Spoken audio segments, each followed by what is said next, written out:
Hold up.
Yeah, we're back.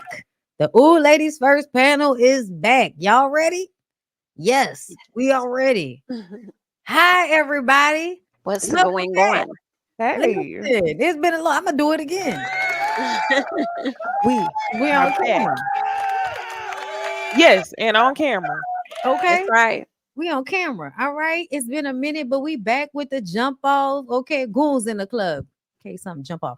Jami ThatsMe, Bondy Blue, Necey Dixon. We come together to give you guys Ooh Lady First panel where we talk about gossip, some television shows, but they boring. So right now, don't think you're gonna be here hearing about nothing that's really going down on TV. We don't really care. But we have a whole plethora of topics to get through. Ladies, how are y'all doing? Doing good. Doing great. Yeah, I'm Jami, doing you look like good. you got a new camera or something. I think it's the lighting. I Okay. ain't want it to be too bright. Okay. Mhm. Okay, that's what it's given. That's what it's given. So y'all good? Do y'all have water? Do y'all have You libation? know I got my water. I got water and I got some dandelion tea. Okay, all right. Come on Okay. out, dandelion tea. Okay, Yes. listen, I have kombucha Mm. and I have Yeah, wine. some wine would be good though. Red wine. Yes, it's Yes, look at make it that. peak. So I'm just like, girl, I needed to get through putting this show together, and I was like, Larry, please give me some wine. So here we are. Here we are. Now listen, I think we got a cute little show tonight. We'll see. Let's go ahead. Let's start off with topic. Where's my graphic? See, this is what I can't stand. Y'all know when you thought you loaded everything and you missed Yeah, it. No, you do. It that be the always system. It happens. be the software. The software don't be catching it. I be having to refresh too. Yeah, that does happen. And I'm like, dang, how one or two just slid? That's Exactly. And it's just this one that I wanted, but that's okay because actually it's just a conversation and we can just have the conversation. So I saw something on my Instagram today that was Mhm. talking about how we really relax to true crime stories because we are trying to we talked about this before, but I recently just saw something that said it's because we have childhood trauma that we're trying to work through in a safe space. So a lot of times we will watch like Childhood trauma.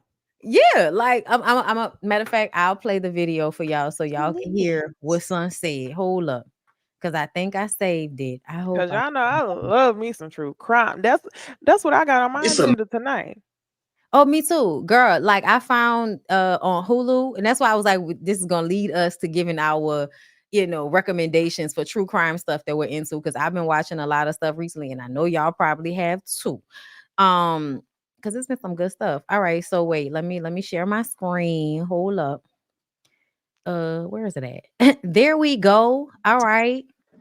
Oh, him. Major red Yeah, him consciously. flag to relax, enjoy watching true crime, says a psychologist. Do we all have major issues? According to Dr. Brian, that revealed that those who consume violent media who do so for a very specific reason said the idea for relaxing before you go to sleep is to watch 3 episodes of Law and Order. Then I encourage you to think about why is trauma so relaxing to me? Which got me thinking like, why are you in my business? Because me and my wife would definitely binge watch some Criminal Minds. Yes. We've seen every single episode of every single season of Law and Order. Yeah. Criminal Minds too. And if you're really looking to be entertained or relaxed, we'll put on some episodes of Snapped. The doctor That's go where it on to started. say, it's gonna make a lot of us feel seen too. Some of us grew up in high stress situations, so people mistake peace for boring. A word. To come home to yourself and have to lean into the discomfort because it's gonna feel unfamiliar. And then the doc got even more deeper. She said, I think it may be like that people who have a history of trauma may be drawn to true crime to kind of re-experience those traumatic situations in a safe environment where they have more control. What you think about the psychologist in this whole analysis? Is it a red flag? Now, I don't think it's a red flag, but well, it depends. It depends. But I absolutely feel like there is some truth to wanting to like work out whatever your issues are by watching true crime, because I noticed that I actually do like the abuse victim ones, like whenever somebody's being abused by a husband or those types of things. And it's because you want to see people get some resolve, because probably in your life you didn't get any real resolve. You kind of grow out of things and move past them, whatever. But like I have rewatching episodes of SVU over and over again. Like, I can't go to sleep with that shit on no more. Back when I was younger, I could go to sleep with SVU on and all of that. But now, girl, no, it needs to be something from the 80s or the 90s that's got like a sepia color on You the know what's screen. really weird to me? Uh-uh. SVU, Law and Order, those type of shows, those would scare me. So I don't watch those. But documentaries, I watch all day. And I don't feel like I had any trauma to work out. I just feel like it's the Scorpio nature in me to get down to the bottom of shit. And my favorite genre is missing persons. I don't really care too much for like the husband killed the wife type thing. It's missing persons for me because I'm like, dang, can't nobody else find out what happened to it? Let me join this Facebook group and get with the other internet sleuths. I think I told y'all before. It's so many Facebook groups I have joined. The Kanika Jenkins group. I listen to a podcast and I'm like, well, damn, like we can't just give up on it. So I don't know. I feel like if they can't figure it out, I gotta figure it out somehow.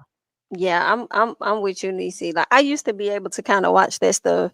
As far as trauma, let me just say this. I don't think it's that. I mean, they could be right with high stress, but I sleep blame my grandma. Like my grandma used to have Yeah. unsolved mysteries on. Yes. I would be watching that. I kind of adopted some of the shows they would watch. Now my mama child, she will be That lot. she'll look, Snap and all of that. She love that stuff. Yeah. But Snap. I'm with Necey. Like I like more so like missing persons, and what I used to fall asleep to as well more recently is like For My Man type of Yes. stuff. Like Yes. those type of What Those. is shows. it? Like For what? My Man and Like on Fatal What's that? TV1. Attraction, girl. I ain't never heard of For My Man. Sheila and Dante were dating for just 10 years. And, those type of little stuff. When they was And dating she for like was a few so years. And cool. then, unbeknownst to her, he had a woman he was dating at the job. Like, it's And they got into a fight. and she How stabbed her. I can't. They concocted a whole plan. It's crazy. Do y'all be seeing the little kids in Yes. When people that redo shit be them, bruh, hilarious. Especially when they get, because the beginning, whenever they explain the person's always doing some real like glamour shot shit. Like yes. In the camera, like she Wait, what do graduated this come from on? college. it come on TV1. I don't even know. I haven't seen it in a minute because I'll also go to like YouTube because YouTube have it. You should be able Yeah, to just go on there and watch it. But I'm the gonna have people yeah. to be watch that. crazy. No, for real. But I So do like the missing stories because I'm still stuck on Phoenix coding. Coding. Yes, I often that's like the every one. year I look for new details. Like, Me is there too. anything? Yeah. Cause that's the one person who I feel like is still alive. She's still Yes. alive, or her mama know exactly where she at, and she was Not unalive saying. by the Yeah. stepdaddy. It's mm, one of those two Mm. things. Because you remember they waited to the end of the documentary to say that the man who said he was her daddy wasn't her biological daddy. No, they said that in the beginning. Which one on the Hulu But yeah, documentary? oh, I ain't see the who. I'm thinking about the Okay. Oxygen one, the Oh one they no, did that's on what I'm talking Oxygen. about. I'm talking about Oxygen. Okay. Huh, I But thought they didn't say to the end. at the end, what happened was What's the name? the Phoenix Phoenix Calden. Colden, But somebody was Coldon. using her social security number in Alaska. Yes, yes. And that man came back, the investigator came back to the mama on some energy like, I think you know what's going on, and I think you know Lord. she don't want to be found. Yes. And she was very suspicious. Hmm. It was something about But the mama was that she was giving them dating a a drug dealer. Her that was mama the was alleged story. yeah, and then she got out the girl went missing at a stoplight. The got out the car supposedly. Door I open. It was The given last time that stage. happened, it was very much staged. Remember what happened with the little boy, the black lady, I forgot her name, who said that she saw a white baby just in the middle of the Mm. goddamn street. Remember? Carly. Cass, yeah, Carly. yeah, Carly. Yeah. Yes. Okay. So this is what I need y'all Carly to check Russell. out. If y'all have Hulu, it's this true crime series called The Dark Side of. And they have Hmm. the dark side of the 90s, the dark side of comedy. But because I got so enthralled in that Mr. McMahon documentary on Netflix, it sent me to the dark side of the ring, which is about wrestling. And they have a few seasons, like maybe 5 seasons or something like that. Hmm. And it's different stories about different wrestlers and whatever happened, because a lot of crazy shit that happened with wrestlers, bro. The drugs, I mean, even back in the day, I think the WWF, because I think it was the WWF back then, there was like a ring of, I think they called them ring boys, underage teenage boys that were being like assaulted by the wrestlers. I Yeah, believe. yeah. I mean, so much stuff. Then y'all know I told y'all Vince McMahon is currently being investigated for sex trafficking, and people really have a hard time with that. Like I've noticed, whether I you know definitely don't black know people why. or white people, you don't know Because who. didn't he assault somebody? He already had an SA charge that didn't Oh, he? I thought he may go away or something. he's had several accusations against him over the years. But with this one, this woman is basically saying that she was one of his employees, but also like a girlfriend, but she didn't want to be his girlfriend. Either way, he was like writing it in his, not in a contract, but it's literally in messages between him and a wrestler that you'll get access to her and she'll do whatever I tell her to do. Like it's actually written down. Sounding kind of diddy-ish. Yes, that's why they got him on the sex trafficking and racketeering and stuff. And they people don't seem to understand sex trafficking merely means you are selling a girl to somebody else. Like that's basically what Right. it means. But yeah, Hmm. that led me down that rabbit hole. So I'm about to be checking out the other dark side of, because there's one called the dark side of comedy, and I know they're gonna talk about Chris Farley and other stuff, other You historical know, one background. of the things I think is so interesting, the era that I get tied to is the dark side of the 70s. There's a direct Mm. correlation between the accessibility of porn and the number of serial killers during that time. Like the number of serial killers shot up because of the accessibility of porn. And it's really interesting. That So is that interesting. era is always real. That's whenever the most amount of like, What the fuck you is that? know, I mean, I'm sure we could break it all the way down because we know like people that obsessively watch, especially certain types of porn, because porn can be like aggressive. Like because that's they why. used to have it available in theaters for people Yeah, to go watch, like right. especially in high dense populated areas in the 70s with those like porn movie theaters and stuff. Hmm. Serial killers out the ass. That makes me think that's whenever that one serial killer, the black one, popped up. Not the one in Atlanta. It's one in DC, and they still haven't caught him to this day. He got a lot of bodies. D Johnson in the comments, you said that documentary about China told me everything that was they was doing over there. Okay, I think I misread it Yeah. at first because I was gonna ask, were you talking about like China or were you No, talking about China the China from wrestler. wrestler? Oh, Yeah, because then she do porn too. Oh, She went on to do the P. I I think she thought had. no. I think maybe a tape leaked on her. Okay. I I just think remember her being in that same, because the Vegas people, like how they would do the porn award shows. A lot of mhm. times wrestling people will also be at those like things for I some reason. believe There's I believe definitely that. an intersection. I was thinking that a lot of them probably were gonna turn after a while when they probably can't do wrestling. Wrestling They were anymore. gonna Like turn into television. being stars oh, for Yeah. over sure. there. I mean, You your know body's what else? really good. While we're talking about pee, I came across something on TikTok, and this guy was saying that, and when I saw the China thing, it made me think of it. He was saying that CP, Mm-hmm. CP. ch- Oh, P, okay. Got it. Got it. just became illegal over there in 2014. So let me tell you, I had went down a rabbit hole too, and we may touch on this at a later time. Please don't get me, people. Please don't get me. Okay. I came across this white girl's page who says her dad's name is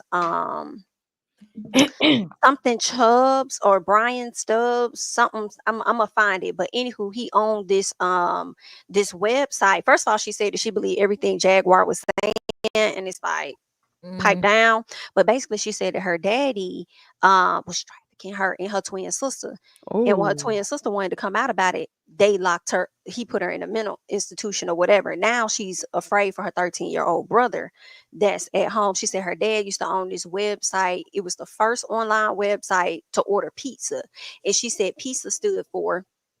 Mm-hmm. Mm-hmm. I remember that. And she's Mhm. been trying to get the word out, but she said they affected her first TikTok. Her first, so she started a whole new one, and she's still out here being, oh, I said I was gonna get the name. She's still out here being very adamant about this damn man. What she said her dad, Brian Cups is what she said the man name was.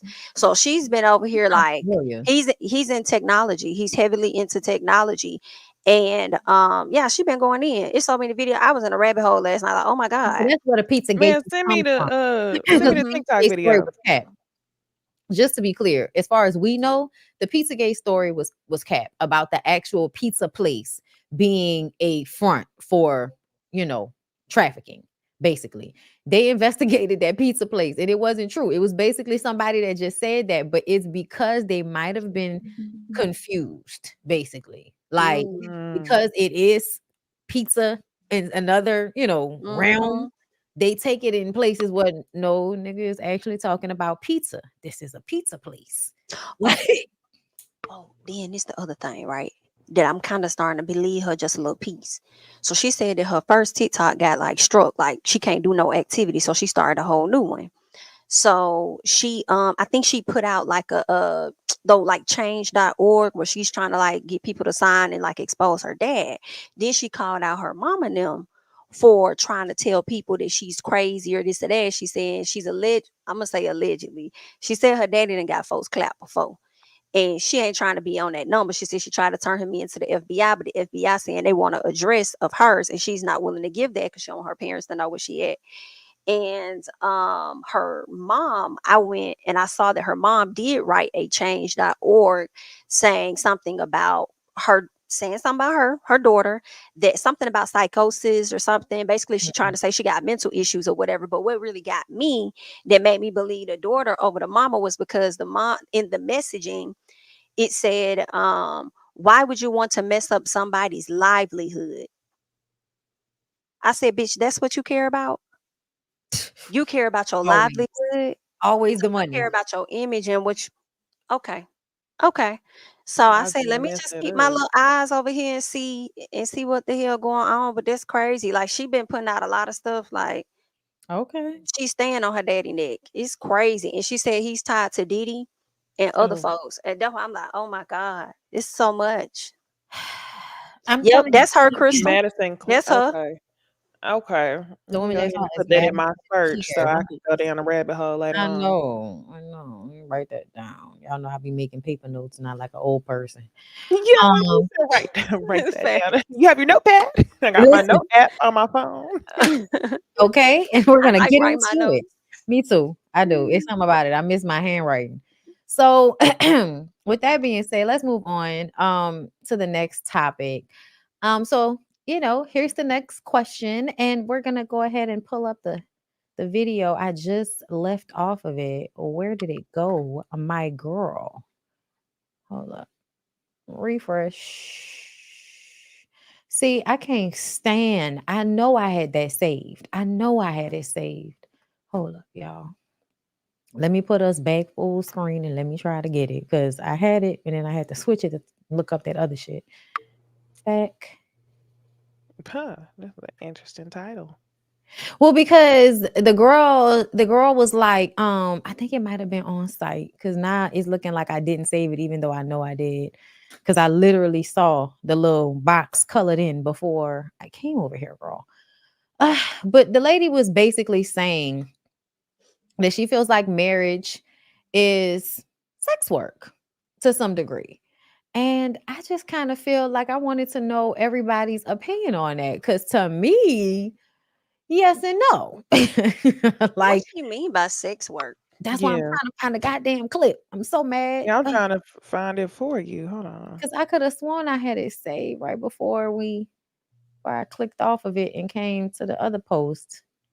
Nah, I can't find it, girl. We gotta talk about Candy over there. Let me see if Um, I can. Hold I on. thought it was on site. Maybe I'm messed it up. okay. I found a here, I found a Twitter thing. I'm gonna send it to you. All right. I think this is it. Okay. This shit was literally on the screen.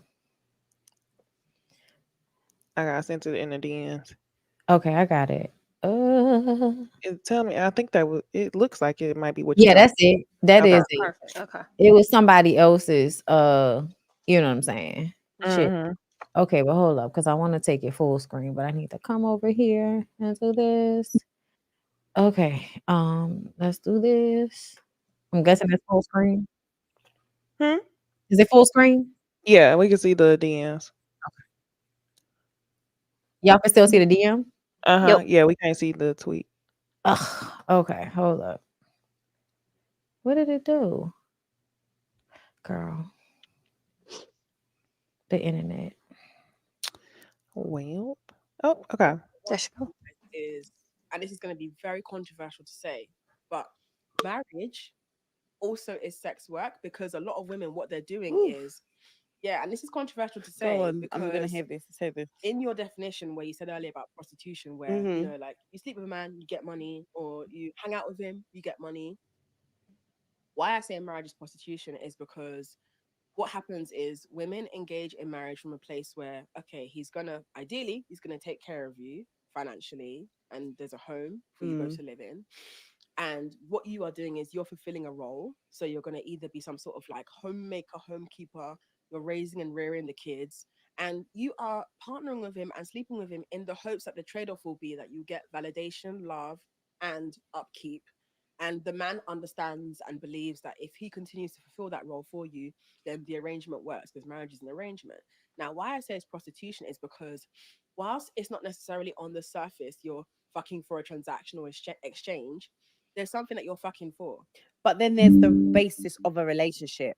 I guess that's the reason why prostitution is the prostitution is because it's just it's sexual. It's nothing but sex. So you get the sex, you go. Whereas a marriage, to even get to the marriage, there would have been a build of a relationship, friendship. Gone through a few things, Mm-hmm. families involved. Maybe you might even have kids now. So I think that's why people would that would be the People wouldn't difference. understand that. And why I'm fascinated by that is because what people really miss out on in that conversation and in their opposition to the idea of marriage being a form of sex work is once you stop being able to render that service to the man, he leaves you. So, for example, I've seen countless situations where the woman has gained weight after having children, and the man has decided he doesn't want to be with her anymore because either her libido has lowered, so she's no longer interested in having sex. She doesn't feel good about herself. She doesn't want to have sex. So that man moves on. Or the woman becomes disabled or becomes sick and Mm. needs long term care from her husband. And he leaves because he can't be asked and he doesn't want to do that and he can't have sex with her anymore. So, what I've observed is that once men stop seeing you as the person that can fulfill that transactional need that they want from you, their energy switches up very quickly. Do you think that's the case majority of the time? Okay. So that was it. What do y'all think? I agree more so with the host that was sent down and her breakdown on it. I feel like an unhealthy marriage in that sense would be like sex work. You know what I'm saying? Because I do feel like it's more that's involved in that. Yeah, and everybody's different. You know what I'm saying? Everybody get different spouses. I think she's speaking in general like that applies to everyone, and that's just not the case. Like, and maybe it's because I can't relate. Like, I just like. I can't relate to anything that she's talking about. What I also want to say is I didn't really like the standpoint she was coming from, as though the men is the only ones to get fed up and uninterested. Women do too. So she could walk away from the relationship and, disregard him in the same way. So, but yeah, I agree with the young lady that was the host. Yeah, I feel the same way. I immediately was like, how did we get here? What has positioned your view on marriage this way? That's what I was thinking. Just because, I mean, we know there are women who will do wifely duties and still have sex without the commitment of marriage. So I don't know why it would be so siloed to say that marriage itself is sex work. If that's the case, then she would think that relationships in general are transactional and not necessarily just marriage. So she got an interesting point of view, but I do have to disagree with this.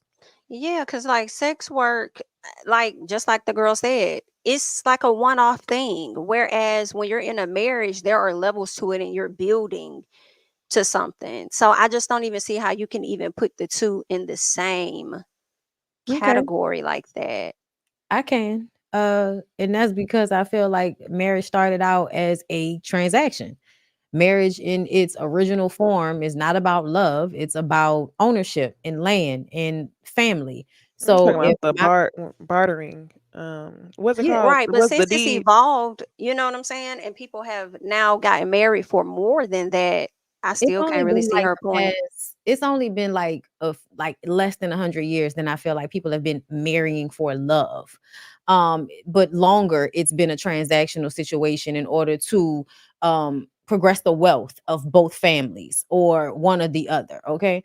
But outside of that, I feel like the idea is that traditionally in marriage, you are swapping your autonomy for provision.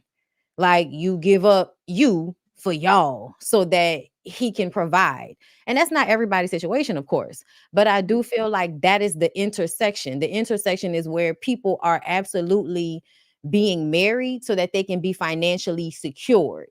Not saying that it's not the transaction is not being had on both sides. You know what I'm saying? I don't Mhm. necessarily feel like what makes it sex work is that, oh, he can just up and leave you. No, I feel like You're you, looking at the transactional part. yes, like And just Got I in you. think that's where general, I'm the hung up position of it because is, the woman for the money. Like that's in tradition of it, long term, not just these past few years. But of course, I don't think everybody's relationship is like that, because that's not how everybody's relationship works. But I do feel like what is promoted a lot of the times, you know what I'm saying, as far as what men are supposed to be doing and what women are supposed to be doing traditionally, Mhm. yeah, it does come off like he is buying or providing for you. And so you give up a certain amount of freedom for the purchase, so to speak. So yeah, I could see how it can be under that umbrella Mhm. of, a transactional relationship. And I also know a lot of women that when they get older, that is the reason why they get married. If they're gonna get married again, they're gonna get married because the nigga is gonna provide for them. Love is not on the forefront of your mind, because those emotions tend to ebb and flow. Whereas if Mhm. you are somebody who can financially secure me, I might be able to stay here a little bit longer. As we've seen, people stay in way worse situations simply because they're being financially provided for to a certain level, to the point right. that now y'all act like, if somebody is abused, that it's okay because they were being financially provided for. Hmm. Mm. So essentially it's transactional. So it does kind of, I feel like, live under that umbrella, but of course, again, not in every situation. Yeah. But yeah, I Yeah. just thought that was an interesting conversation. Um, which what are we gonna go? Brings me to the next one, okay? Because we was talking about this story. Hold up. This guy here. Let me see if I can put this on a quicker speed for us so we can get through this a little faster. Hold up. Let me get out of this. Stop talking, white man. Mhm. Where- okay. Uh there. Okay, here we go. Oh, this one. Of Yeah. me agreeing to get an older woman pregnant and then her trying to ruin my life. When I was 23, I had a one night stand with a girl from my hometown named Maria. We both knew it was nothing more than that, and we didn't speak after. Several months later, I received a text from her saying that she hadn't been lucky in love and she wanted a baby before it was too late. So she asked if I would get her pregnant and I wouldn't have to bear any responsibility, like a sperm donor. I considered it, and I first thought no, but after some time to think about it, I thought it'd be the right thing to do for someone struggling. So we filled out an ironclad agreement, and basically I wouldn't be responsible at all. A while later, she told me she was ovulating, and then a few weeks after that, she told me she was pregnant, and it had worked. I went back to California for work, and we didn't speak after that. Unbeknownst to me, she contacted my family behind my back and invited them to the baby shower. They then began getting dinner or whatever regularly, and as she got to know my parents started encouraging me to be in the baby's life, and once I found out it was a little girl, I thought it was the right thing to do. I flew home to be there for the birth, and I got a tattoo of our daughter's middle name before she was born. After our daughter was born, Maria wanted us to be together and be a family, and when I said I didn't want to do that, she wouldn't let me see my daughter. My main source of income at the time was the Airbnb that I owned, and she said this a few months after she was born. I felt bad, so I let her move in for several months, rent-free.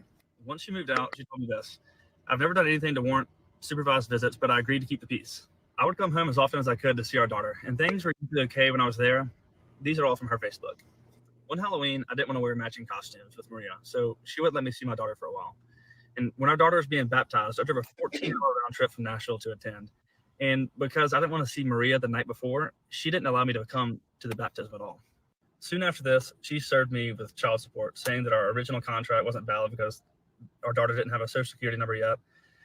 And I didn't fight her on it. I didn't have the time. I was living away. I ended up paying her $10,000 up front and $750 a month. I was able to move home soon after that, and I began seeing our daughter regularly. Everything was going really well until I got a girlfriend. Even though she had a boyfriend who was regularly around our daughter, she said that my girlfriend couldn't be around our daughter. I was able to get our daughter for an afternoon, and Maria asked what I was doing. I told her that I was with my girlfriend, and we were at Lowe's together. She freaked out. I said I'd bring her daughter back to her as soon as we were done, but instead, Maria drove to Lowe's, apparently called my dad, and was running up and down the aisle screaming. I don't know what actually happened, but she was freaking out, just blowing up my phone, thinking she was in danger.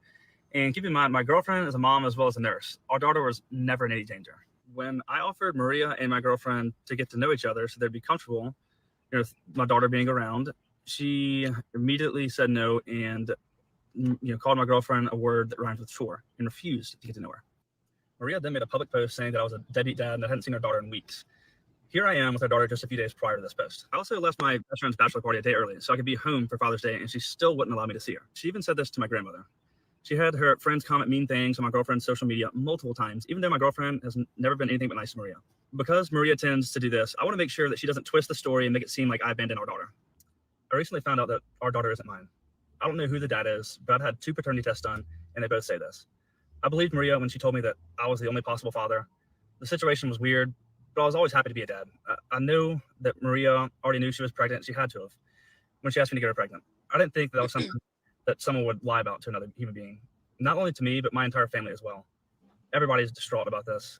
Maria, I allowed you to paint me as the villain and you as the victim for years to keep peace, but I hope you know that the only victim here is your child. Your child. Not Heavy ours. on it. Maria need hot swap, girl. She do, but it feel like he about to come from backstage at a Maury. You know what I'm saying? You know how they be talking, Maria, you're wrong. And the only person who hurt is your daughter. Everybody screaming, ah! Ah! That's what it sounds like. It sounded like he was reading off a teleprompter too. I ain't gonna lie. He must be on that cap cut.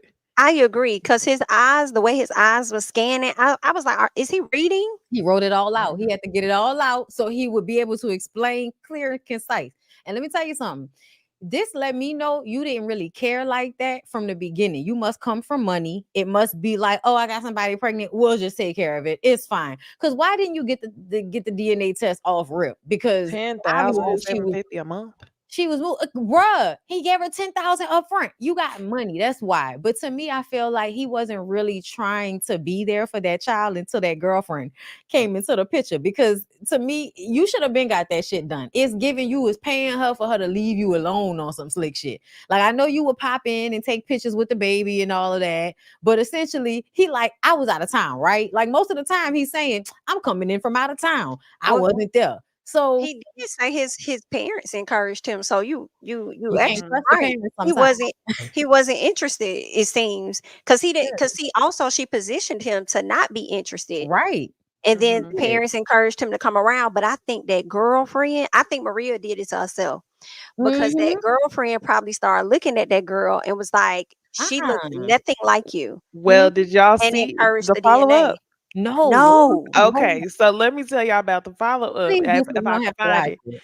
it's Uh, on his page. No, it just popped up in my feed. So apparently, they found out his girlfriend is a famous TikToker, which is also why I'm questioning if he got a script because they be with the apps and stuff. His girlfriend is somebody named Nurse Somebody. She got 2 million followers on TikTok, and they believe that she's the one who did the at-home DNA test because she is a nurse, and she's the one who was like, the child ain't yours. So just like you saying, Jamie, it wasn't until the girlfriend came around that she Mhm, was like, I don't think the child is yours. And mhm. then Maria's sister came out and posted pictures of him and Maria and the baby together as a family. Like they were dating. That's what his sister saying. That it Ooh, wasn't just no, let me have your sperm donor. Like they were dating. So is this her? That's Maria. Okay, let's see what she said right that's quick. Emma. I'll start believing his shit. Um, there's just a few things that I want you to take into consideration. Is first, the collection date was August 10th, 2024. Well, I had my daughter on August 10th, 2024. What is that? Girl, we don't care. It ain't his baby. I'm about to say, if it's not his baby, girl, that's all that matters. That it's not his baby. Now, I would have got my own DNA test. I wouldn't have let him and his Okay. girlfriend be the only one. I'd be like, nah, I'm gonna take the baby down there and get it myself. But also, I feel like this is what happens when y'all don't care about y'all sperm. Y'all don't care. Y'all just want to, be out here and because why would you even agree to that? And Obviously, if you're you have paying. money, like, why would you agree to that? And you're not receiving nothing but At like you're 23. paying. I can see if she probably I was thought I buying the would do it sperm. for her. I thought it was the right thing to do. But then he said an older woman. And when you see her, she ain't that much Don't older look than that old. him. She Yeah, not. he doing a When lot. I thought the lady He was yeah. about 40 years Yes. old when he said that. Did She he looked get like on she her? about 5 years older than you, If max. that. Child, yeah, nah, Child. he definitely putting something extra on it, but it's still not his baby. But Mm-mm.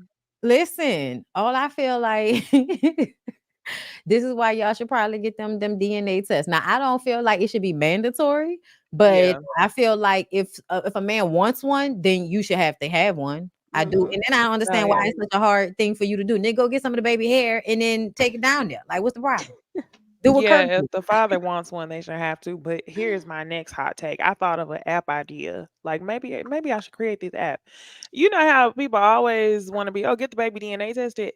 It's Mhm. like, but how did we get here? Can we get an app with people with confirmed STD testing though? I Mm. think people need to Mm. do that because people be scared to do that. They be Yes. scared to go get tested for Mhm. STDs. They lay up, and then all of a sudden you want to test for somebody, baby. You ain't scared of no labs or no swabs. Then Ooh. go Mm. get that before. Oh, I would love that would be a good app. Like where you Ooh. could just pull it up and it shows like when you last got tested, what you got tested for, if you're Verify, negative. kind of like Yeah. StockX. Ooh. Like this is a true lab. They are verified. And that reminds me of the L Word. I know Now y'all will it probably never show? watched it, but like I wonder if you about to say what I'm about to say. A No, you say connection it first. between people, like show like if this person slept with this person and then this person slept with that would be so dope. That would be a bit much. I was That gonna would be. ask if it would show what they tested for or just that they went to get tested. No, it should Okay, have no, what so they that's a tested good for, one. right? Maybe we can create a badge where you verify and then super verify.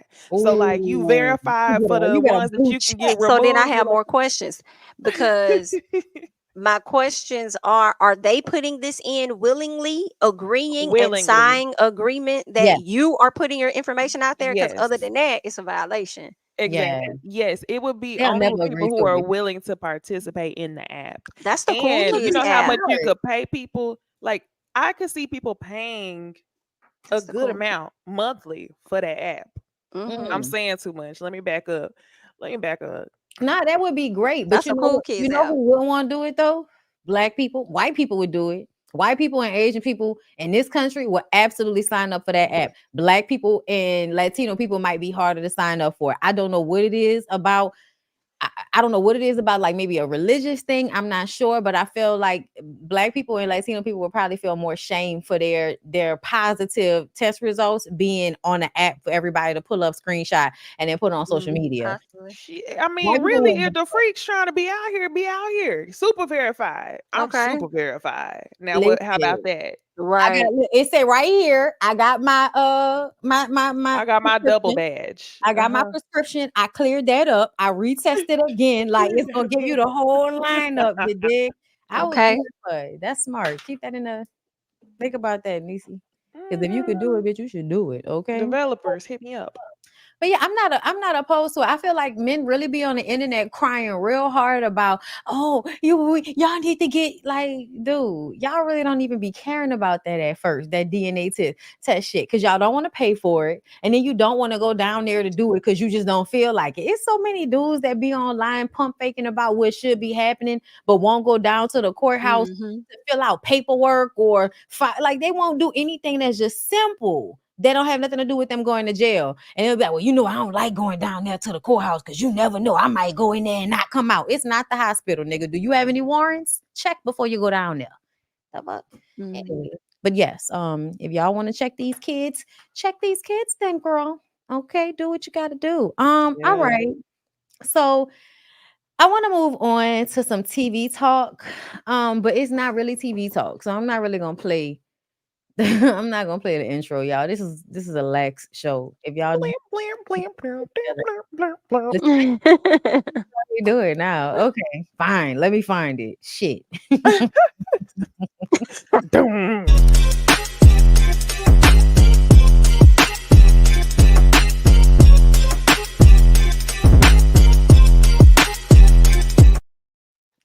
Dancing and everything. Stupid.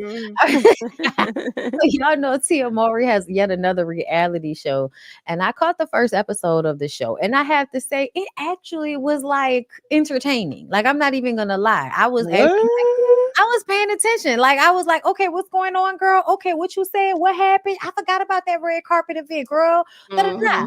So I just had a couple of things from it, and we can discuss. Okay, the first thing is this question down here: is Tia Mowry regretting her divorce? Because I see so many people wanting so bad for her to regret her divorce, and I feel like it's really a stupid and toxic way of thinking. Once you've been in a relationship since you was 25, you're going to miss having a partner, you're going to miss not being by yourself all the time. It's an adjustment period that she's going to have to go through in order to be comfortable with being alone. But I'm sure it's much better than being around somebody that you feel like is draining your energy, or just being somewhere you don't want to be. You know what I'm Right. saying? I So go ahead. I don't think she's regretting it, guys. Not y'all, talking about the audience. Hey y'all. I don't think that oh, that's your mama. Hey girl. Yeah. Mhm. I don't think she regretting it. I think that she is regretting preparing herself for the exit. I don't think she may have done the proper preparing herself and knowing what was going to be on the other side once she left, but I don't think she regret her decision. I don't think so either. Because if that was the case, she would have went back by now. She said the comments do get to her, which I understand, especially that why she left her man. When she read that shit, I was like, girl, you said that with all of the angst and aggravation that I feel Did you when see I see it. her face was like, oh, so like bitch, you don't know what I've been through, but you gonna ask me what the Yeah. fuck? Exactly. So, And- I ain't even gonna hold y'all. Whenever it first came out that she left him, did y'all see that interview clip like recently when it's not a recent interview, but have y'all seen it lately? When the show came out, the clip resurfaced where she was on a talk show and she was like, it's like a graduation when you get Mhm. to this moment. And when I go back, the first time I watched it, I was like, it's so weird that she's comparing her divorce to like a graduation. And I felt like she was trying too hard to like spin it positive. So now that I've seen, a lot more from Tia, it's been a year and a half. It seems like it's other reasons why she left, just like a self journey. When I look at the video again, I think I'm more so bothered because it seems like she was trying to convince herself in that video that that's what it was, and she was trying to convince everybody else. But now that I see her in this reality TV show, it seems like she's much more like at peace. She's believing what she's saying, but she's still going through the process.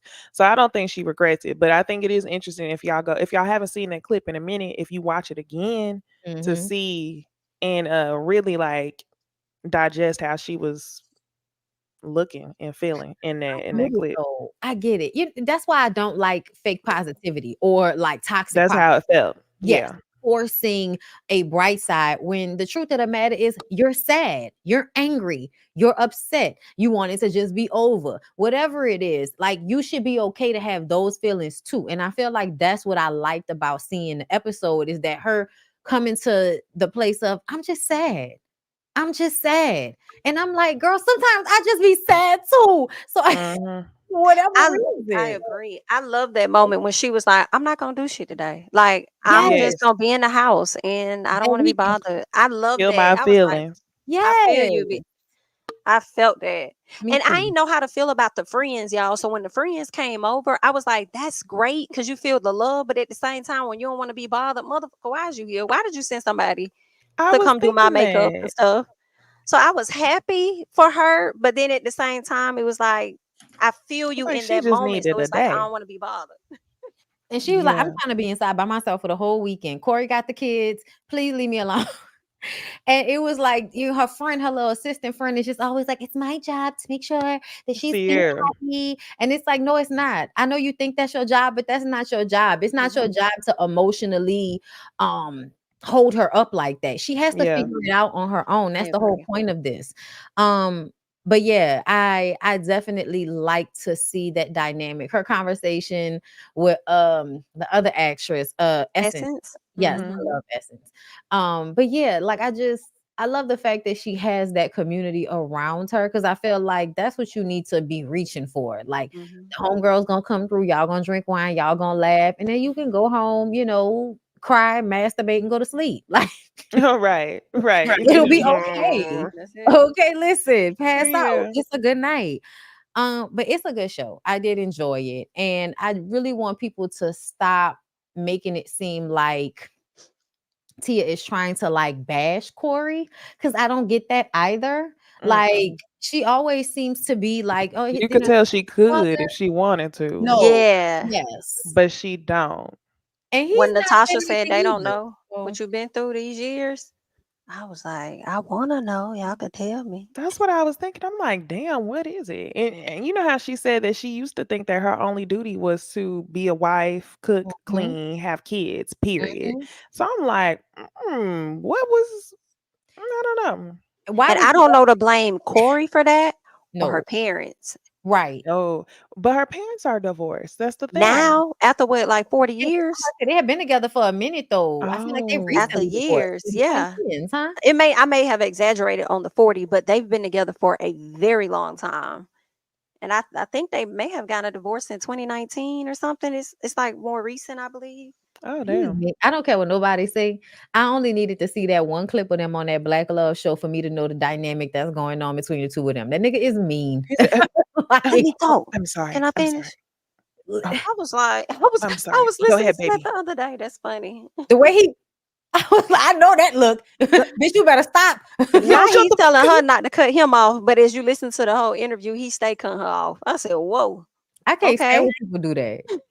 Ooh, like we both cutting Mm-mm. each other off. It's a conversation, You but know, when I I do, also wonder how much I also wonder if him acting that way in a household played the part because she was more successful than him outside of the household.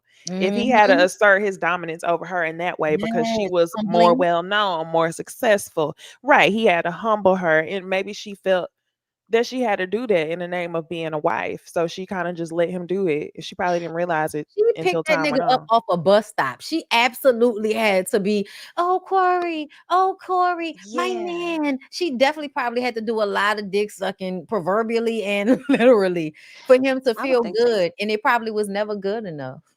I definitely would think so because with that ego hit of him trying to be an actor, because I didn't know they met on set originally. Like that's where they first met.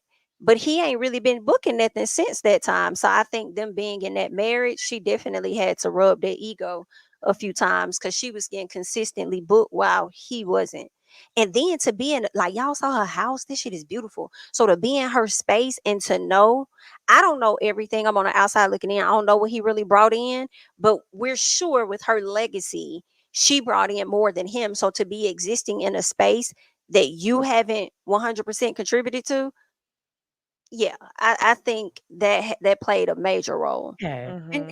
And I don't even think Corey is like no terrible dude or nothing like that. I just Right. think for a lot of men over time, it's just hard for them to deal with the woman being the more powerful person in society in the marriage. It doesn't matter how much, cuckolding, whatever you want to call it. It doesn't matter how Mhm. much she's trying to make him feel like he's important. He will still find a way to feel slighted in some type of way, which then, brings us over here to Holly and DDG. Okay, that's Mm. why I want to play the TV thing because I was like, this is segueing into something else. Do we even really want to talk about Love and Hip Hop? Do we need to? Mm. Yeah, I just want to talk about the rap battle. That's it. Okay, I It's just the want only to thing. drag Amy. That's okay, it. so we'll do that after this because I feel like this just moves like Yeah, right. real smooth. Real Mm-hmm. smooth. Because I feel like this is what we were talking about. I think we had this conversation about DDG in Child Holly because essentially it did feel like you are mad at her for being more successful. You wrote the song about being with a mermaid and worrying about her holding hands with the white boy on the red carpet, then the humbling. And then also, no matter what anybody's talking about, I definitely feel like her trying to keep the pregnancy a secret and him constantly letting things leak out. I think that was a way of, kind of disrupting her in some way, going against whatever it is that she needed in the moment. I'm gonna do the opposite, and then I'm gonna, act like, oh, it was an accident, or it's not a big deal, but really, you are doing it to piss her off or to muddy it a bit because people are saying that you're not worthy of her for whatever reason. I really just Mm-hmm. felt like it was because he introduced her to Krishan and Blueface. Once that happened, I was like, young man, I can no longer. That wrong road. I was Wrong just like, road. I don't know why this happened. I don't know why you're down to a bowling alley. Like this should never have happened. She would have never met them people if it wasn't for you. Okay. Mm. And I just how I feel on it. But he came out, as y'all saw. Hold up. Because that's what we doing, girl. We sharing the screen. I ain't got time to be pulling all these videos and Mhm. We and move. We okay. move. Listen. So first of all, I feel like I just want to play the most recent one. Because I don't feel like going through the whole him and what's your boy name? Joe Budden. Oh, buddy. Mhm. Because just to break it down real quick, real fast for y'all, Joe Budden said that he was tired of seeing DDG's name linked to Holly's. And so DDG got online and started talking about how he don't know who Joe is. And, I've created, what I've done. And you ain't this. And my songs didn't win platinum. And it's like, sir, please don't compare his actual like physical album sales back in that time period with your digital sales based off your YouTube channel, which Mhm. honestly he did it first. If there was a couple that was famous off of a YouTube page first, it was Joe Button and Tahiri, but we could Mhm. tell I DDG had doesn't know no that. idea. They Yeah, did. Yeah. yeah. Mhm. I I think he had started on no his clue. website first I just remember like and moved to YouTube. yes, I just remember them having a whole bunch of like little videos of them, and that was a lot of what was used when Tahiri was talking about the abuse. It was going back to some of them videos because you know how it was Mhm. back in the day. We would see stuff, and I don't think we would clock it for what it was until Mm-mm. now. We can really see what it is, and we like, yeah, nah, that that was abusive. But either way, this young lady who was just giving her 2 cents on DDG. He was very upset with her about it and decided to go in on her. And I want y'all opinion, so let's hear. DDG definitely trapped Halle with that baby. And here's A little TikTok creator fun CPMs is not that high for y'all to be sitting on here talking for 2 minutes about me. You got 2 kids. I looked on your Instagram, I looked on your TikTok, everything. You got 2 kids with no baby daddy. Mm. But you worry about me. That's not how that works. There has to be a baby daddy for their future kids, but never mind. Where's the rest of Don't that make He block? sense didn't to even me. have to Y'all need to respond to it. stop, bro. I be seeing what y'all be saying. Y'all be thinking I don't be seeing, but I be seeing Oh, this we stuff, know you. bro. Baby, this is giving Halle broke I'm up a with you. father. I'm in my child's life. Worry about your baby daddy. Why are you worried about me? I don't understand it. I never You get it, don't? but I love y'all to death. I love black women. Come on. Okay. So this You was her know, response. And he, here's A little Hold up. You want to go ahead or you want me to play her response first? no, I'm just saying, I ain't DDG. He look kind of cute right there. I ain't gonna lie. I He's ain't, not an ugly guy. nah, No, he's I ain't nice. seen He's him very look like handsome. that. I'm like, okay, Hallie. I kind of see where you was going a little bit, but okay, not all the No, way, he's just a nice. He little. just be acting childish for the people, Yeah. and it makes people not, really gravitate towards him. Like, don't really like his personality at times because he do too much, and it all often seems like clout. Yes. So let's see what the girl in the bonnet said. because she got a kid, right? It's funny that you try to use me being a baby mama as an insult when you turned her into a baby mama your damn self.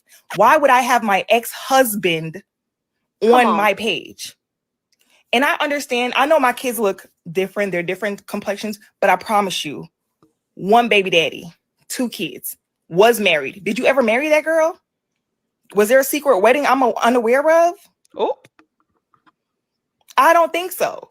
Why would anybody have their ex-husband posted on their page? true. But that was cute though. That was cute. I'm glad you did your little investigation and you came up with nothing. Okay. But Shout out here's to my her in the thing. vines. Listen, I think she ate, and I don't know what everybody else. Child, listen, Takara comedy is in everybody's comments, always telling people, "Girl, mind your business and move on." Whenever we talk about a couple that puts their business on Front Street by way of podcast, she always in the comments telling everybody mind their business. Do y'all not realize commenting on other people's posts is you doing the exact opposite of minding your business? I never understand that. Like they're putting it out there. Right, and then get mad.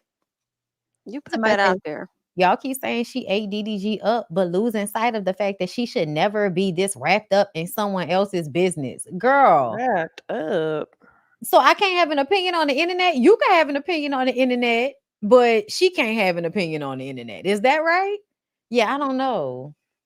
I don't know. I don't know why y'all act like this. This is the internet. He's been doing like my saves have so many shots of him. Okay, so this was him in the Joe Budden situation. Joe Budden was like, bro, I don't even care. Like, whatever, nigga, fine. Okay, scroll down some more. Let's see. Let's see if we can find him again down here somewhere. Because I'm sure he's down here. Oh, look, there he is right there. Because he was talking in that interview. And then you slide down some more. I think he might have been talking about Then this did shit you on the see? podcast right here. Oh, there you go again. Yeah, look, all 3 of these, this from the same podcast. This was him on Twitter talking about. So it's just like, dude, you are literally inviting everybody into your business as a way of business. And then you get mad at people responding to it. Like, I don't get that. I don't get it. Like, you having a girl. I kind of had a feeling that the lady he couldn't just know that lady had a baby daddy versus the ex-husband. That was the first thing I thought of. Like, how do you know? And if they're not together, why would she have a picture? He's just But assuming because she didn't have the man posted on her page with her and her Right. kid. that wasn't even more. good enough though. But just like she said, she definitely ate with the you turned her into a baby mama. That's That what is- you did. And just because she don't have him posted on her page, that don't mean that her ex-husband don't have his kids either. It is no different than your situation. Very Well, true. actually kind of is. She was married. Yeah. So I don't know. And here's the other thing. The other part of this is, did he trap her? And to me, I feel like yes. And I feel like this is it was so confusing why y'all don't think he trapped her. I To don't think me, so. I don't think he did. I think he did the same, but not for money. He didn't trap her for money. He trapped her so he can always have access to her. Now, She literally said in a video, once y'all together, like that's home. So I feel like the way a lot of men move is they impregnate women they want to always have access to, that they can always go back to. It may not work out right now. I can go fuck with a whole nother chick, but you my baby moms, and this is our kid. So I can always kind of pull on your heartstrings by way of a baby. That's just my opinion. I think you're no, I don't think either one is wrong. I think you have a point. I'm just saying that with her being successful and having a career, she could have also made a decision to not go that route if she wanted to. I think Absolutely. that she had the means, even though, we have Roe versus Wade and all of that stuff that, then got reversed. I think she could have also made a decision for herself to not have taken that route as well. So that's why it's like, yeah, I hear what y'all saying as far as trap. He definitely had a motive with getting her pregnant. But I Mhm. also feel like she He could have didn't. made a different She decision as allowed well. He didn't him to mind. Yeah. get her pregnant. I Yeah. think he didn't mind if it was her because she a good girl. Like the dudes don't ever. If it's a good girl, they like, yeah, this the one right here. But So here's the thing. I know a lot of people say that, oh, she had unprotected sex. He didn't trap her. That's not true, y'all. That's like saying if a man has unprotected sex with a woman and she does it for a check, and y'all say, oh, she trapped him. He had unprotected sex with her. How did she trap him? Mm. mm, It works both ways. If you're gonna say that they the trap each other. That's what yeah. you're saying. Absolutely. And I do feel like a lot Yeah. of times women are not thinking about, they don't know what's gonna happen on the other side of them having a baby with a nigga. They don't Okay. know. Yep. They Yeah. don't know how them niggas gonna act once we don't want to be together. I don't want to be with you anymore. And now I have a baby with you. And now I have to deal with you on a whole nother level that I would not had to if I had not had a baby by you. But I didn't realize it then because we wasn't in a bad space. So I didn't know you was gonna act like an asshole. You know what I mean? And I'm not Yep. saying that's what's going on, but I'm just saying when it comes to how women can end up pregnant by men, and it may not necessarily be what those women wanted, and it still ends up happening, especially if you can press on the God factor. If you can be like, well, I feel like God wanted us to have this baby, and you get her, you shame I'm her. so glad you said the God factor, because even with, in addition to him saying that, we don't know Family. what the parents are saying. You said that. Oh, I don't know. No, I'm just saying, like, if Oh, he was using God, I feel like that's why a lot of people have killed their kids, when they weren't ready for them, is out of fear and, thinking about God and stuff. Like, I ain't trying to go to hell if I kill this baby, and then all this other stuff uh-huh. that they put into us to believe. So And that could have plus, played a role Yeah. too as to why she kept it. once a woman gets pregnant, like it's no longer about him. It's about her and the baby. Like a lot of the time, the woman then, I think a lot of times when women keep babies, it's because they're like, oh, well, shit, I want my baby then. Him, it's not that he really cares about having a baby. He cares about having a connection to you forever. And usually that comes with him putting a baby inside you, that he can always be like, I'm the baby daddy, You always know, showing up to your house and shit. Where my baby at? When they really want to know what's going on with you and what nigga you done moved on with. I want him to, because he also mentioned in an interview that he's not going to be getting in a relationship with nobody no time soon unless it's Hallie. And my thing is, if you know that you still desire her and want that, why are you still talking? Why are you talking at all? Yes. Why Like, are you don't say doing that nothing. when It's you see given she she probably hasn't? not talking to him. So now he gotta make a He should, scene yeah. and speak out It's to giving other ego hurt. audience. Yeah. Ego is bruised. Which we said was the issue the entire time, is that he didn't have the maturity level to handle the type of relationship they were going to need to be in order for it to be healthy at her level. Like he was Ooh, going the to comment have a from lot of Jessica. maturity. You triggering people, Like Bondy. Offset. My bad. I didn't mean to, child. I was just The one from Offset. You're yes. my baby mom. I won. Hello. You think Offset would have said that before Cardi fuck somebody else? No, he would have kept that lie alive. But now that he mad, he gonna put it out there. Bitch, you my baby mom. I won. I always got access to you. I can always pull up about my kid and disrupt Right. whatever you got going on. Yep. Mhm. Like that's really what it be about, a lot of the time. But women don't think like that at first until they go through it and they realize how some of these niggas act when you don't want to be with them no more and you didn't had a baby for them. So yeah, we wish them the best though. You know what I mean? We wish both of them the best. We wish Oh, maturity and absolutely. growth. And also, I would just like to point out that at the end of the day, in no way, shape, or form am I seeing Haley Holly Haley Holly Bailey as a victim in any of this. I'm not seeing her as a victim. I'm just seeing her as one Yeah. of those like low-key, smart, stupid young girls that think they know Mhm. better. And so when people be like, hey girl, it's giving, maybe you should calm down, back up. Don't put him too much in your limelight, in your business. Keep him Not on. too much rah-rah on us because we see a bump Mhm. and you say we don't see a bump. Not too much rah-rah on us. Yeah. Mhm. So Because we was just trying to warn you, girl. Just be careful. That's all. And you was just like, don't it, my man, my man, my man. Like, all right then. I'm grown. And you are. and we respect it. With that being said, let's take a quick little twerk break, and we're gonna come back for more of the Ooh Ladies First panel.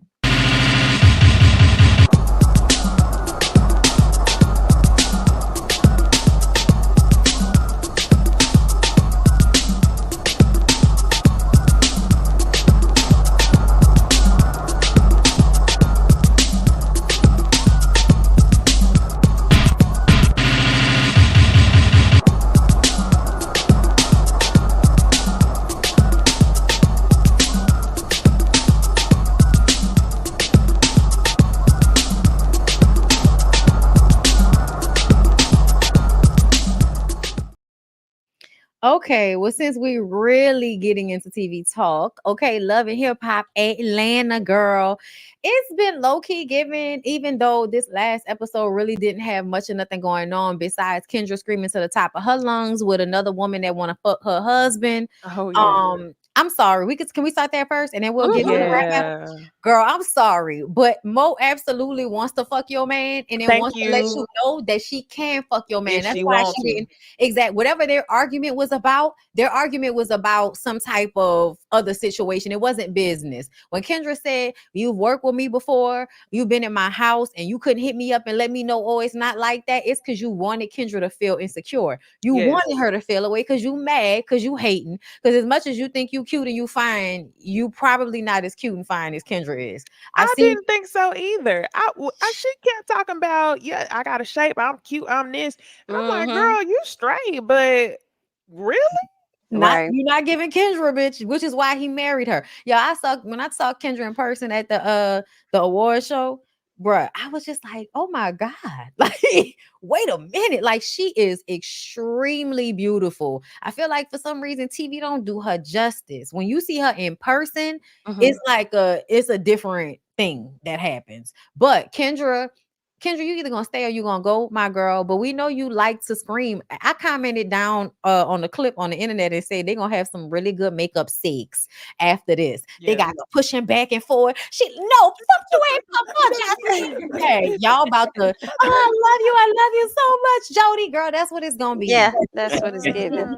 Yeah. But I was tired of Mo referencing her looks because that's to Mm-hmm. me what gave what this was really about. 1000%. And Mm. she's using that to test Jock to see just how faithful he really is Yes. to Kendra. And it's like, I mean, you cute, but like, I just need you to calm down.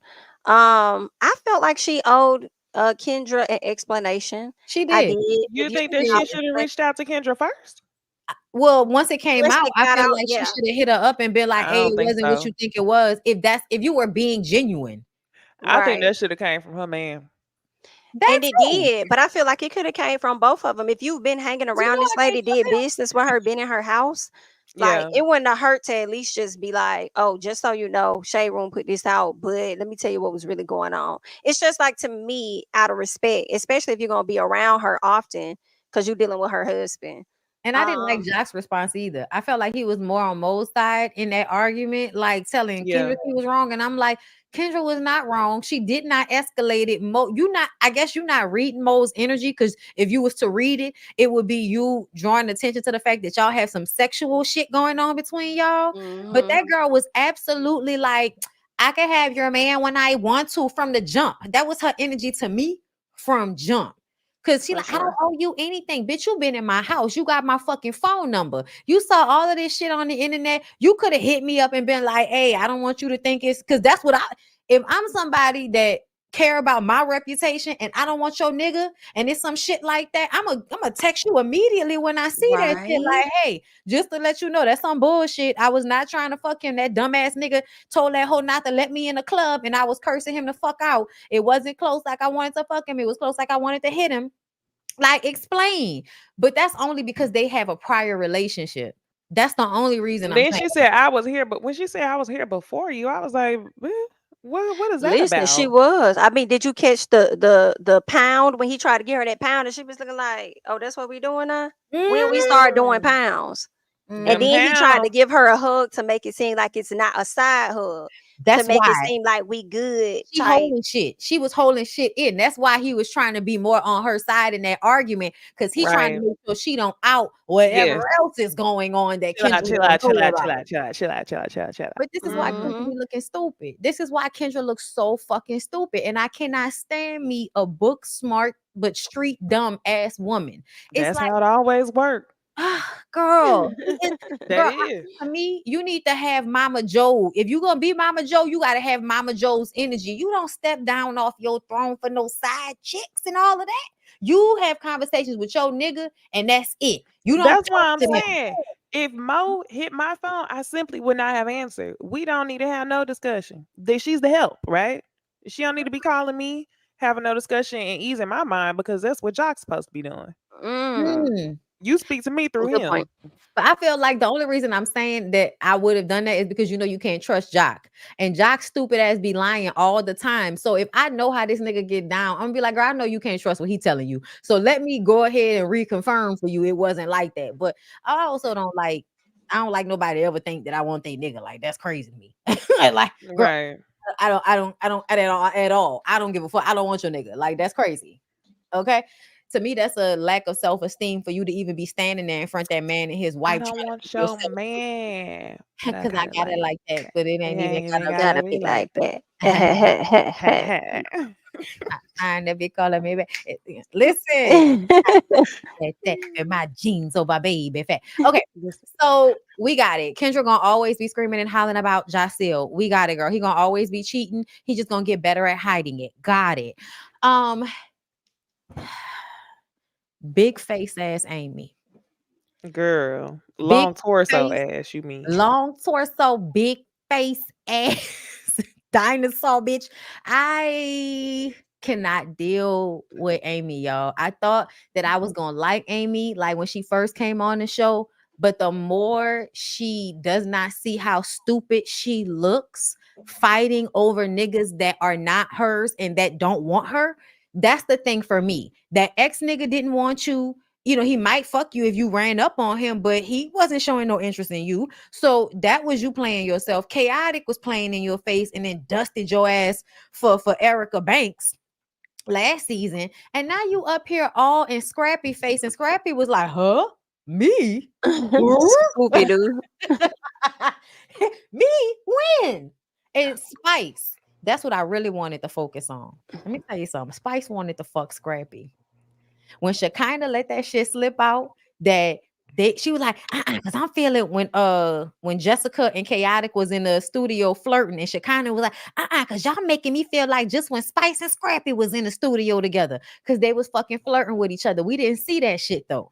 So I think that Spice threw Amy under the bus at that performance about, because she's dating Scrappy, because she wanted to embarrass. Oh, Well, bitch, you just made me think of something different. What And I happened? don't think I saw this at first. But now I think I think Spice probably want to fuck a few of the guys on the cast. That's probably why Erica Mena was on that ass when he came to Safari. All that fake ass.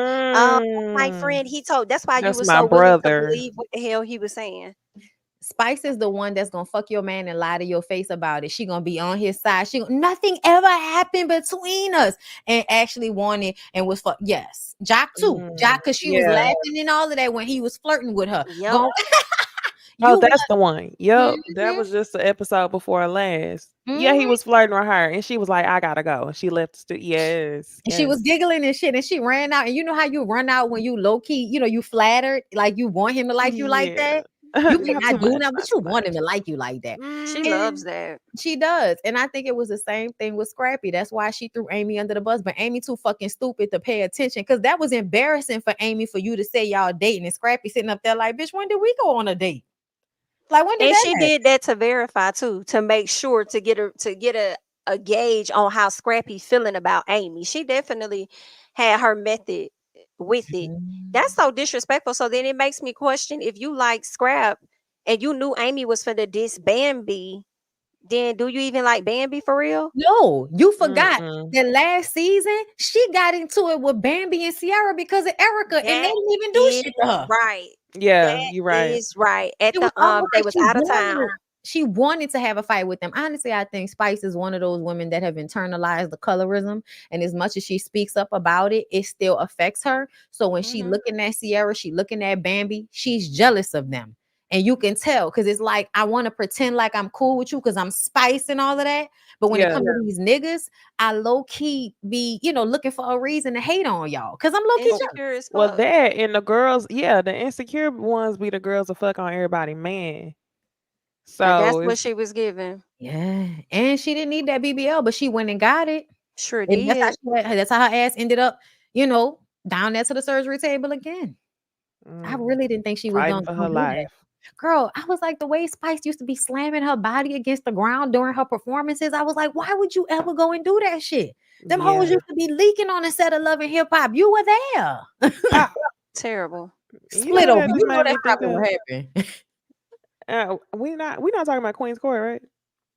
No, because I only watched episode 1. But we Oh, can me touch on too. them Me if too. y'all That's like. all I watched. Nah, just because we was talking about bodies, I was just thinking about Kate Michelle, how she had to lay on the table a couple times and then went and got all that work done in her face. But I honestly think that she got a lot of fillers because on Queen's Court she kind of started to look more like her old face. I I think the think fillers we are didn't dissolving. know. Yes, I It's didn't think we probably knew settling. because it would make their noses look thinner. So we would be like, Yeah, "Oh, but you got a nose job," but really, it's filler. yeah. Did not Hmm. know that. That's some new shit that came out recently, girl. We did not know. But I will Yeah. tell you this: Lisa Ray looked the best out of everybody, Did the she? untouched one. She looked She did. good. She did. She looked beautiful. Cause I Like, remember thinking it was weird that she would even be dating the same age range of guys, but literally Lisa Ray looked more like the age that they should look than what they look because she looks natural. because she took Is care of natural. herself, which is like I have a love-hate relationship with Lisa Ray because I feel like Lisa Ray is like that auntie that's ignorant as fuck, but you still love her because she have a real nice house and she always have her shit set up real good. She always be cute and she, you know what I'm saying? Like she always gonna Yeah, come and yeah. drop money. Like you love her, but you just can't have no deep, profound conversation with her that's not about like loving yourself and taking care of yourself. Because outside of that, toxic as fuck. Okay. Mhm. But like Lisa takes such great care of herself, like as a woman to me it's what I wish Vivica would have did. Because they were Yes. talking about Vivica today, and I was just like, Vivica, you really, I wonder, because to me, she did a lot of shit to herself right when she was in that relationship with 50 With Cent. 50 Cent. Yes, I was thinking that too. And 50 Cent give me the type of nigga that'll keep joking on your body parts until you feel like something wrong with you, and then you go and fix it. I'm not blaming him for it, but that shit happened. Yeah, we ain't gonna talk about some comedians that, joked on these people until they went and got surgery. But it's life. Oh, It's how we out here. I'm gonna leave it alone, okay? Because people get mad when you talk about they fake preachers and prophets and shit that they love so much. The rap battle. I'm glad that Bam got up there and did what needed to be done because Amy thought she ate and really is giving you lame as fuck. I'm sorry. I was gonna say I thought Amy ate Bambi up. I You I think did. Amy did. did good, She Yeah. but did she still good, looks but stupid. She like did look real dumb, but her rap was better. Except for the bam, bam, bam. It's like, girl, you could have came up with something better than that. But I I like still that think she I did Bambi. think better than they me. both did good. I like Bambi's too. I like the fact that she I was thought like they did hopping out good. the hot tub or whatever she said. I was just like, Yeah. I yes. like, I'm like, okay. I'm trying to play you, bitch. I was trying to get on reality TV. Fuck yo. And then you got Amy up there. Yes, yes, I like that. I like that. Bam said I know. You Because you like like everything I I like like. when You Bambi like everything said, I do.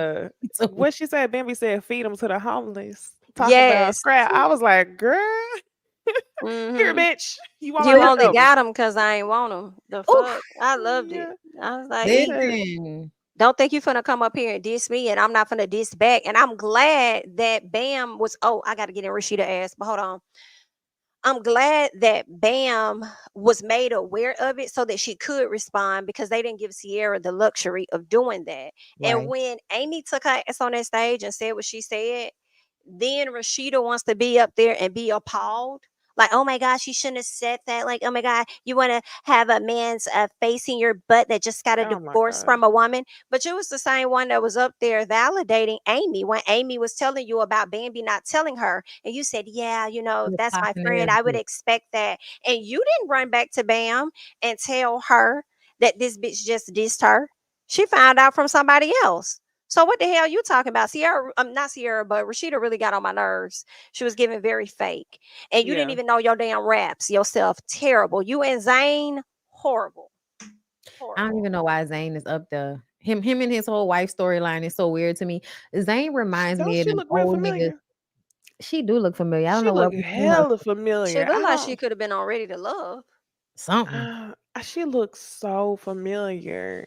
I We gotta don't find out where know. we know her from. But Yes. Zayn reminds me of them old niggas that you see that don't want to like upgrade their style.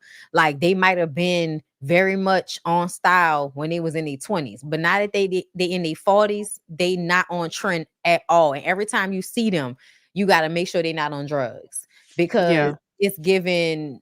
Are you paying attention to what's going on around you? Because you seem oblivious. You know what I'm saying? Like, and Lil Zane kind of seems a little oblivious to me. She looked like Miss Wet Wet. Yes. Oh, that's Yes. who. Ooh. That's That's exactly who. what it That's is. I exactly who I was see thinking about because it. I was I like, I see it. know this girl so well. And she looked just like Miss Wet Wet. That is crazy. Sad. I see Like it. the Y'all is teeth are right. the same and everything. I was just The cheek, like, yes. every time I see her, I'm like, damn, we saw her on TV Child. before. Thank you for the Maybe super they chat. sisters. I'm gonna just say Jay because I don't want to say it wrong. Can we get a review of Queen's Court from all of you, please? I'm gonna watch it and see how I feel, but I feel like those shows are fake, so it's a waste of time. Like y'all ain't gonna Real. be with none of them people. What's the point of me getting all emotionally invested? Y'all ain't about Right. to be together. Oh, somebody said that they think that they think Amy won't hunch on Bam, and I'm like probably like you she do tend to like it's never really about the nigga. It's always about the woman that she wants to obsess about because of the nigga, which low-key makes me feel like you're probably more interested in a woman, but you one of them like angry I can't be gay girls. I saw somebody else talking about this about how like people who be down low be so like angry and angsty and shit. And you know, y'all know that I feel like that about some of these people. We ain't gonna name them Married to Medicine. But you know what? That's Married to Medicine. girl, you know I feel like most of them women is gay on that show. Hell And yeah. listen, They really be having a time. I don't know. With the play gay, like how long y'all gonna play gay?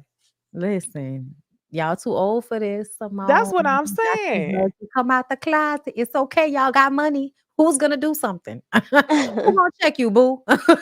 Shit. I will leave y'all alone, but I feel like the women really don't like their husbands. Okay.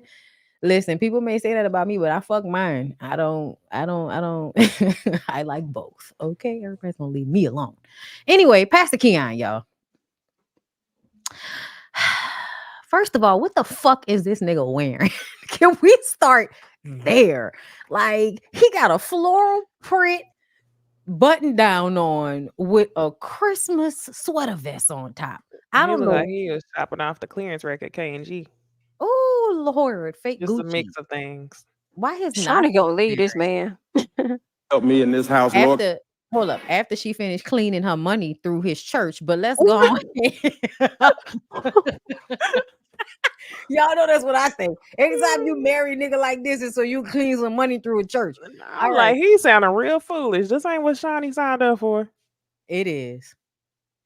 And here's the other problem with the church is that anytime a person is in need, y'all go to running and dropping money. But let me tell you something, the poor will be with you always. And there is no blessing connected to blessing the poor other than getting back what you gave to them, but no multiplication.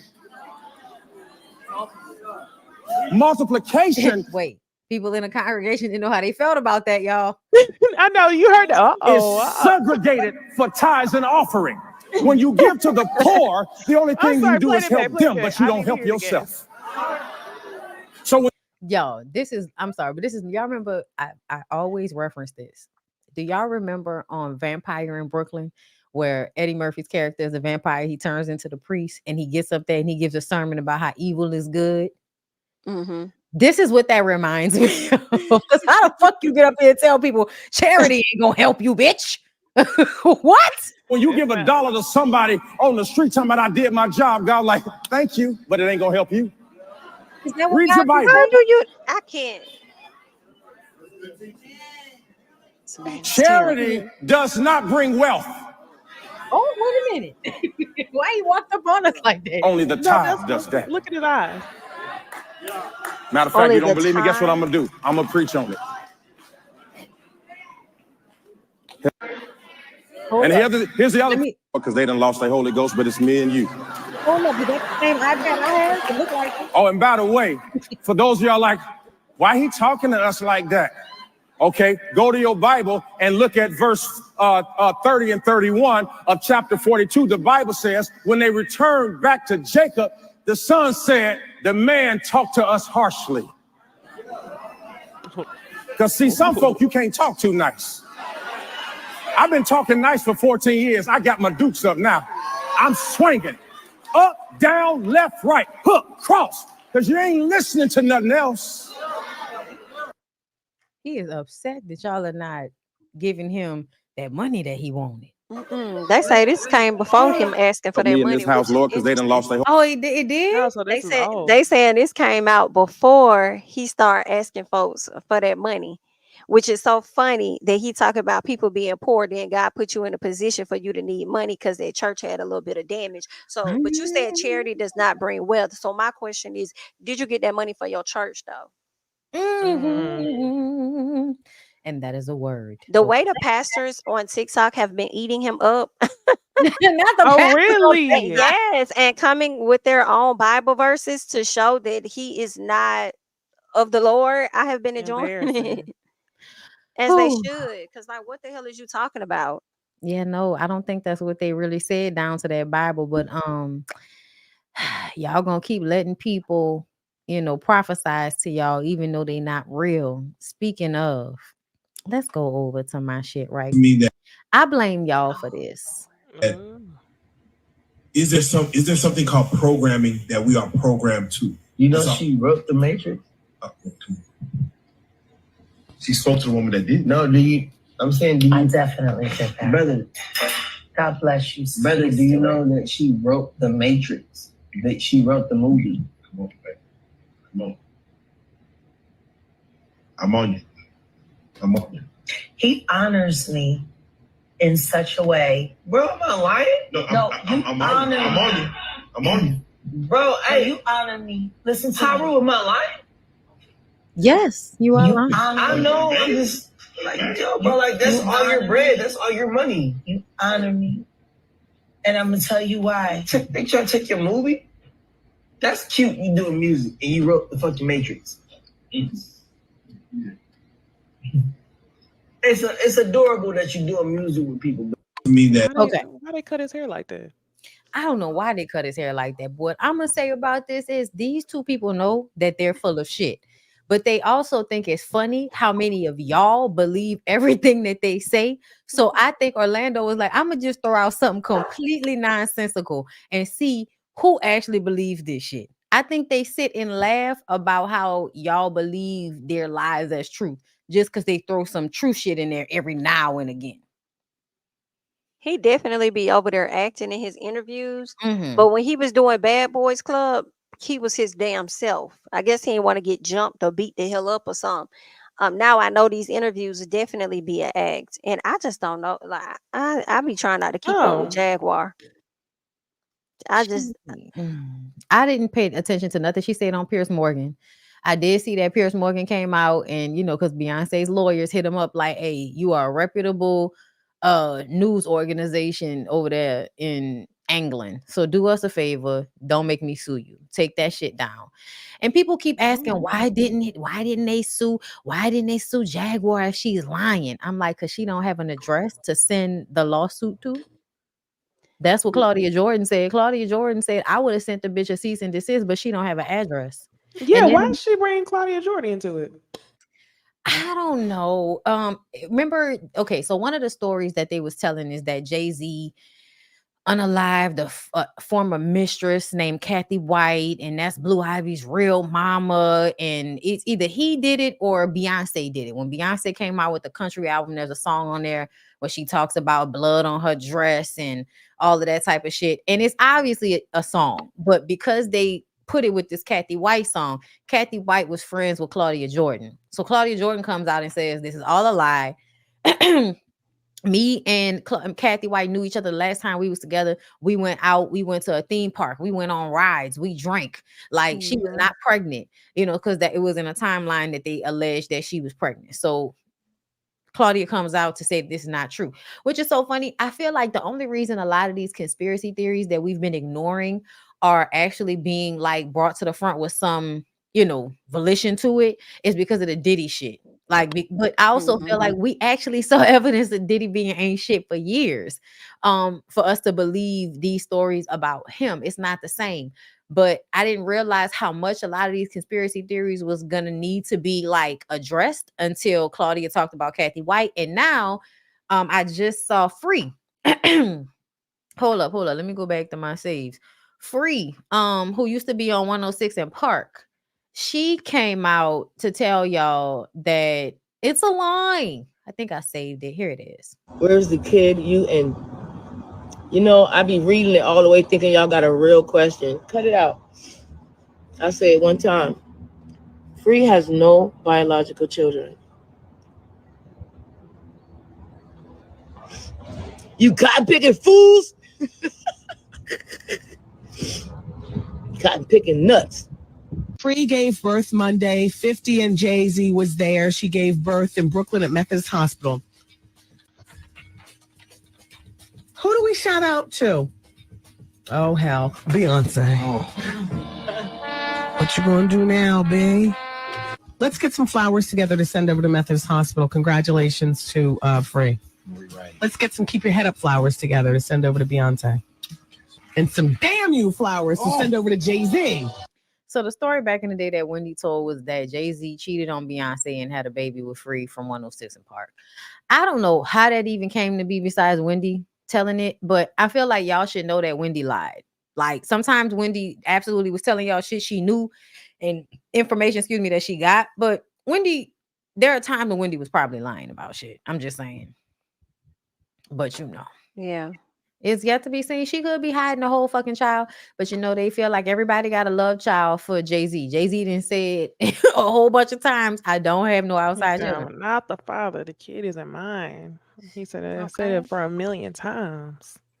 It's in a whole bunch of song lyrics. Okay, y'all want to take this dad thing seriously? Like that's one of the lines too. Yeah, yeah. Well, then what about that boy that still want a DNA test since he take it seriously?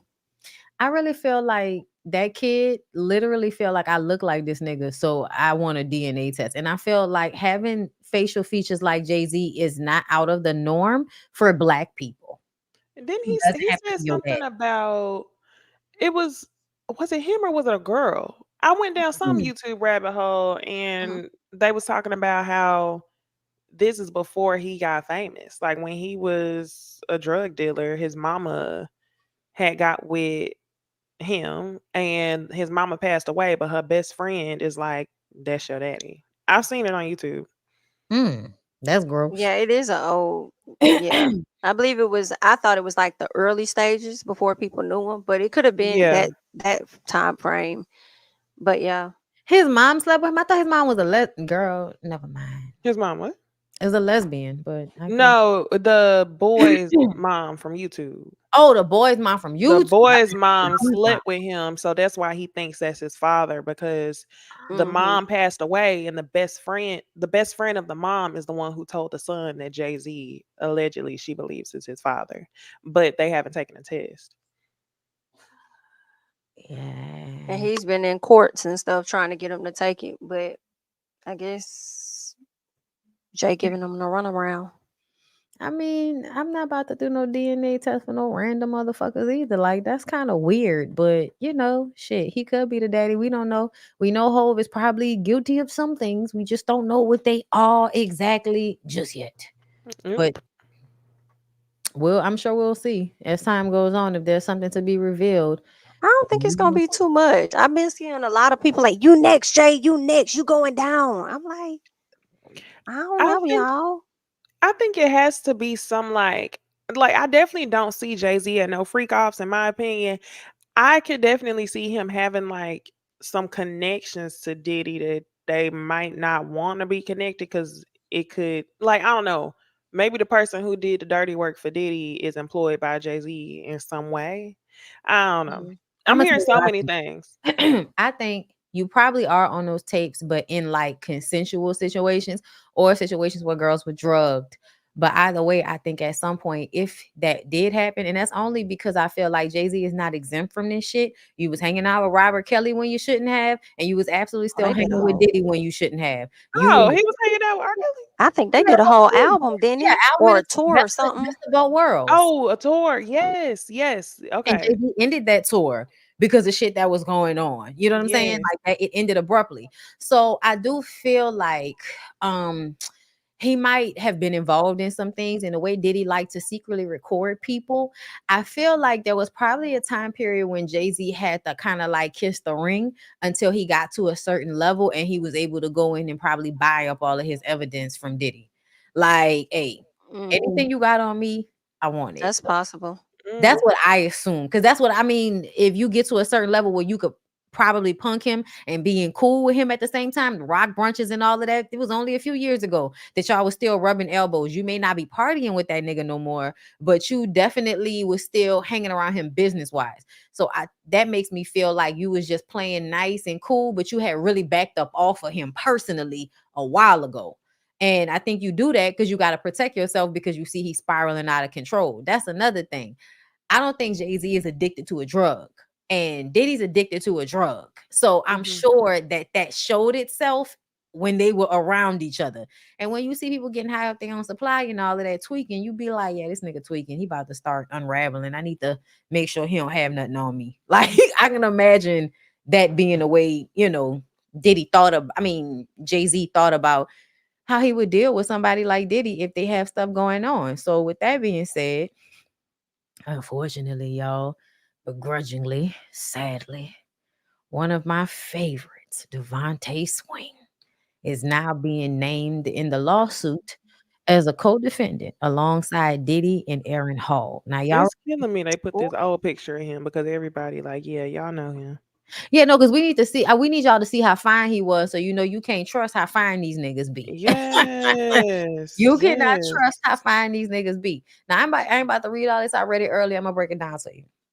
Basically, him and story about Aaron Hall and Diddy assaulting this woman in the studio. Apparently, Devante brought this woman to them and was literally standing there watching as the assault took place. She called him like a pimp. And this is what I was talking about when I said trafficking.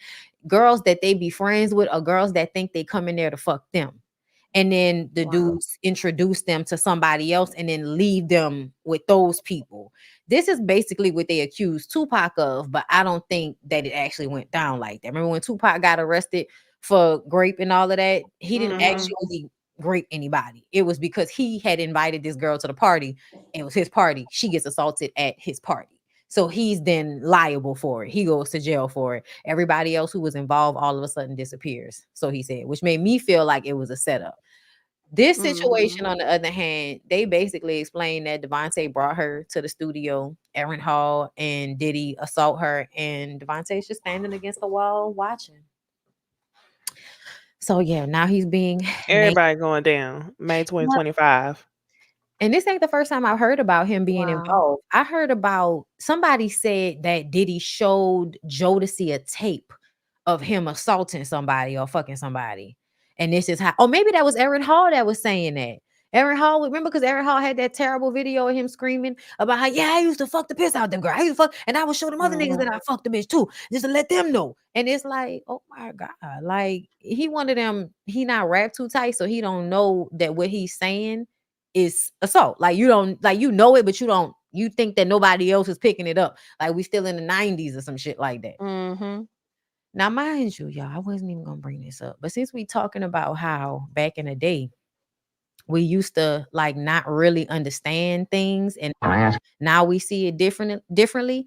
This came up on my timeline. This is Clive Davis, who y'all know they accused of basically whatever Diddy was doing to everybody. Clive was doing it to Diddy, and he was doing it first. This is what they say. Okay. This is Clive and Whitney Houston. Ask you a serious question. What? Would you show me your underwear? No, just kidding, just kidding. My co-host tonight is the great Paul Schaefer. Wow, Whitney Houston and me co-hosting Friday Night Videos. Here we go. All right. Can we say how old you are on TV? I feel like he's Sure. touching her butt. I'm 22. Me too. 22 years old. Holy cow. You have the body of a 23-year-old. Anybody ever told you that? You. Manic Monday. I love when you talk dirty. Don't move. I'm not going anywhere. Here's a video by someone that I've worked with many times. Jermaine Jackson. What's the name of it again? I think it's love. Hey. I think he's right, too. You got that dress on. I can never... That dress. Oh, yeah, it's great. That is a great dress. Thank you. I wanted to have it taken in a little bit, though. Just a little. Yeah. Just a little too big, huh? Yeah, a little big. What are you doing later? I don't know. What are you doing later? I thought maybe we might get a drink. Great. Why not? Bar. This is like a dream come true for me. Thank you. Can I ask you a serious... Why did everybody always want to kiss in the mouth back then? I don't know. And it's weird to do it with strangers who may have diseases because they do too much. But when I saw this, I was like, this shit is creepy as fuck. First of all, the shirt being open, he has way too much forehead, the tint to his glasses, the sleeves being rolled up. You can see his chest hair and his arm hair. And she played it so cool.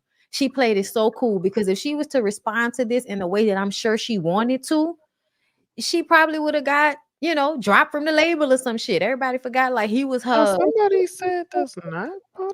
Somebody said Paul Schaefer. Say what? In the comments, somebody says it's Paul Schaefer and not Clive Davis. I thought it was Clive Davis. Let me look up a Paul Schaefer. Because now I'm like Clive Davis to me. Hold up. I thought it was Clive. Maybe my eyes is bad now. No, that's Paul Schaefer. It is. Okay. Damn, he looks like Clive Davis. Yeah. That's creepy. No, because back then, like he absolutely looked like Clive Davis. That's crazy. Mm-hmm. Especially from back then. Wow. Yeah, I thought that was Clive with glasses on. Because they had that same forehead. Yeah, I see it now, y'all. I see it. Yeah. Still, regardless, it's an old clip. It don't fucking matter. Like, right. Accused of doing the same shit. I'm sure we could find some stories on his ass too. But, did y'all ever see the stuff about Whitney's mom and how they felt like somebody else was her mama? Yes. I went down that rabbit hole and they said that the girl who they believe was her mom was a singer who allegedly got pregnant by a preacher that lived in Texas. But then they didn't want to keep her, so they somebody in the church ended up adopting her, which was her mama. Hold up. Hold up. Say that again. Where's the story? The story that I saw on, because I went down this rabbit hole maybe like 2 years ago on TikTok, and the story that they said was that the singer who they believe is her real mama, Graves. Okay, she was a 15-year-old at a church somewhere in Texas and ended up getting pregnant by the preacher. And she continued to go to the church. She ended up giving the baby up for adoption to Sissy Tyson. Houston. Now, see, I heard that she got pregnant by Whitney's daddy. That's what I Sissy heard. Tyson. Thank you, Houston. You said you heard what? I heard she got pregnant by Whitney's daddy, who was married to Sissy, who also ended up getting pregnant with a boy around the same time or something, which was weird. But she ended up adopting Whitney from Teresa, allegedly, because she was underage at the time. So I heard that's why I was like, where the preacher came at, because I was hearing that she got pregnant by her dad, by Whitney's dad. Interesting. Y'all, we don't know a lot of these old people. Like, we just gonna this the old school gossip. This the old school gossip. We gonna correct it. Look, we gonna correct Teresa. I don't know, because she does kind of look like her, but essentially, I feel like she looks just like her. I mean, she still kind of look like. Y'all don't think she still could look like Sissy and her daddy put together? No, I gotta see it. Fuck no. I don't. I sent you a video. You said okay in the DMs. Yeah. All right, I'm about to pull it up. This is crazy. Why y'all got us going down rabbit holes? She sound like that lady and everything. my thoughts about Yesterday? Teresa Graves being Whitney Houston's Yeah. biological mother. Mm-hmm. When I first heard this rumor, when I first laid eyes on Teresa Graves, I'm not gonna lie, took my breath away. Now, Sissy Houston, hold on. Sissy Houston, I believe Whitney loves Sissy Houston like a mother. However, whenever I saw Whitney and Sissy Houston together, it never really gave that motherly daughterly bond. This is my opinion, y'all, before y'all get to snapping. So when I heard about Teresa Graves, it was like, oh, well, that makes sense. Like instantly, it was just kind of like that. So I just did some investigative work. You know, this is a young photo of Sissy Houston. Whitney and Sissy to me look absolutely nothing alike, but I know it's not all about looks. But I did get a little bit more curious, and I'm like, well, I wonder how Teresa Graves sounds. How are you? I'm fine, Teresa. It's very nice to be here talking with you because you're in a new series, The Funny Side. Right. It's going to be on Tuesday nights at our time, 9:30. I guess what would be free? Yes, that would be 8:30 and 8:30 time. Right. Yeah. And it's going to be the only place to laugh on Tuesday nights. We're the only comedy show on. And we're very optimistic about the show because we've got a great group of people working for us, and the cast and the writers. It's a pretty big cast, isn't it? It's terrific. I mean, there's 10 people. Plus, our host, who will be Mr. Gene Kelly, who's going to host the show, and we're going to have guest stars. Now, in my opinion, speaking voice-wise, they sound very similar. But then I'm like, okay, but Sissy can sing. So can Teresa sing? I found a video of Teresa singing. Now, I'm not going to get y'all hopes up. She's not going to blow the house down like Whitney. No. But she can sing. So let's listen to that. Young Teresa Graves.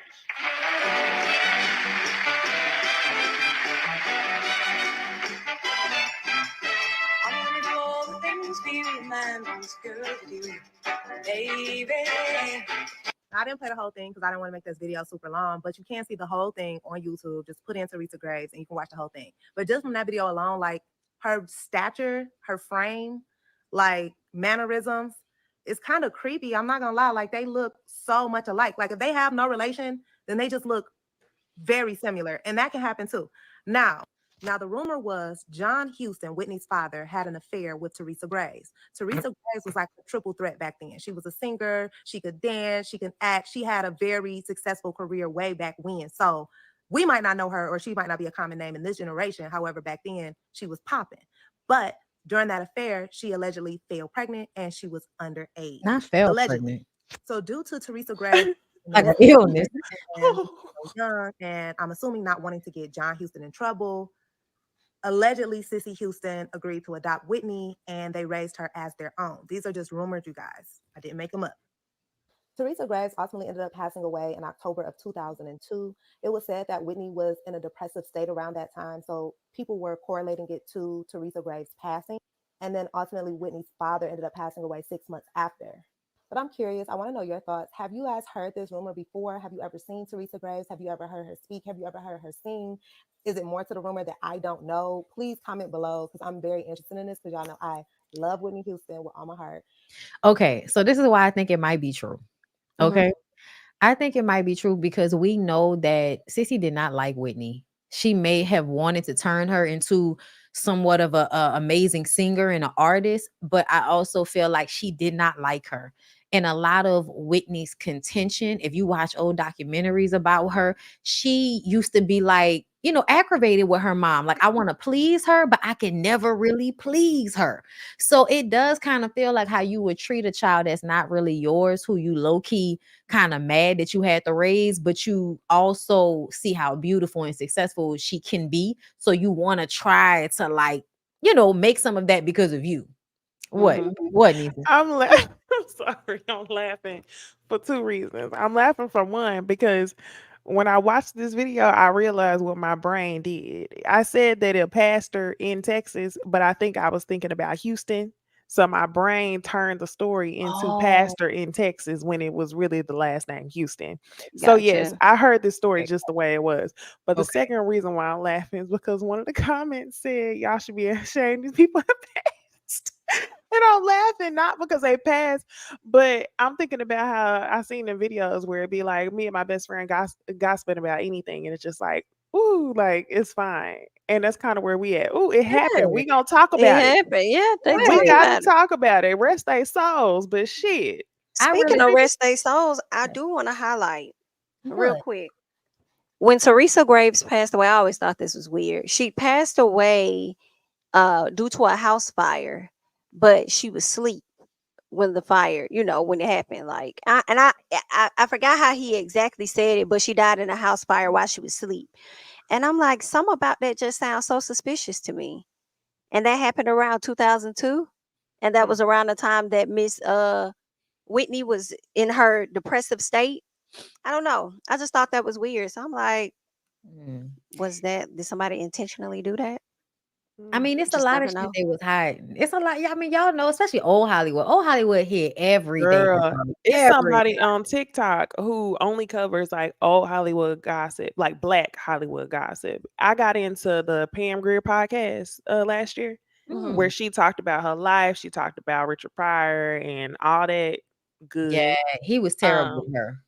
Oh yeah, and then another story she told that I never knew was the Teddy Pendergrass. Yeah. She That they talked said they about were him. trans girls too. Yes, yes. And then that other Wow. story about some other famous person, I can't remember who it was. They ended up marrying a stepdaughter or something. That's a Who lot of them. who am I That's like talking about? Woody Allen did. Oh no, I no, Morgan Freeman too. I think he did. Morgan Freeman didn't marry, but had a relationship with a step granddaughter or something like that. Is Or it somebody- Marvin Gaye? Oh, it wasn't. But Marvin Gaye's story is so fucked up. Like that definitely changed how I looked at him. Ashley Say So on YouTube did a video about Marvin Gaye, and that shit was Bobby so Womack. dark. Bobby Womack, yes. Yes. Damn. Think you're lonely now. Wait until tonight, girl. I love They me some got some Bobby Womack. stories The back. tea was hot. Dude, listen, and that's why I'm like, I don't give a fuck if they dead. If this shit come up, if I want to talk about, we gonna talk about it. I don't give a fuck. They gonna. Right, that's what the grandmas used to sit around and talk about. When you be a kid and you be sitting in that living room, you hear all the tea from your grannies. Okay. Yeah. Shoot. It to me, I feel like at the end of the day, like a lot of the reason why people like to say don't speak on the dead is because y'all want to preserve lies about them. That's a lot of the time what they be about. Like it's not about protecting, because at the end of the day, like y'all was mad when people kept talking about how Martin Luther King was a hoe. But I feel like that gave some nuance to some of these stories that I didn't heard. And when you really look at the civil rights movement, it did nothing for black women the way it did for black men. I'ma just say that. Like eventually we was able to work and all of that. But when you really look at it, we were kind of like used as tools in the civil rights movement, but we weren't actually, being pushed to be free the way the men were. And that's the same thing they do now. That's why I don't like Umar bitch ass, because essentially it's not about the black community, it's about black men. And that's what I feel like. I mean, if you're gonna let your wife get dogged out, you don't even really want to be with her. You want to be with a white bitch, but they wouldn't let you be the head of the civil rights movement being with a white girl. So you had to change your name and all of that shit. Martin's name used to be something completely different when he was growing up, apparently. I heard that. It was like, I forgot what they was calling him, but it wasn't Martin Luther King or Martin. It wasn't that. It was another name. But yeah, I heard about the fact that he was with a whole white girl and they made him get with Coretta because she, right? Is it Coretta? That's his wife's name? Yeah, they made him get with Michael. Thank you, Michael King. That's what I thought it was. But they made him get with her because she was better for the look of the civil rights movement for you to get with a black woman. So you get with a light-skinned black woman that you really don't want to be with, and you have babies with her when you home, but then when you out, you cheating on her. Like it's a reflection of how I feel like they really felt about the women to me, and which is really disingenuous when you look at, oh, it's about the community and all of that. No, it's not. It's about y'all being able to fuck white women. Congratulations. We glad y'all can do what y'all always wanted to do. Umar, go ahead and get you a white woman and stop suffering. Because if y'all don't remember, I don't know if y'all ever seen Don't Be a Menace in the Hood, while drinking your juice in the hood. It's the brothers did a parody film on all of the hood movies in the 90s. Necey, I know you probably haven't seen this one. But you should watch it because it's hilarious. There's literally a scene where the hotep black man that's all about black this, black that. He walks over to this this beautiful black woman and says, "Excuse me, my beautiful black sister, but can you tap that white girl's shoulder standing behind you?" The white girl turned around and it looked like she's the product of incest, girl. It looked like the Oh my cousins have gosh. been fucking. Okay. Like the shit just looked all skewed and everything. So that right there, like to me, that little piece right there is how a lot of these niggas move as it pertains to like Hollywood and all of that, pretending like you love black women because that's good for your image. But essentially, you really want to be with who they say you can't be with, and you really just want to be with them because people told you couldn't. So I want Umar to stop obsessing and just go ahead and get him a snow bunny and stop, stressing He everybody out. repressing it. Yes, he's Yeah, go be. absolutely repressing love He for. was obsessed with that one white girl for a minute. It seemed like the Tommy Lauren girl. Yeah, I forgot about her. She Mhm. disappeared.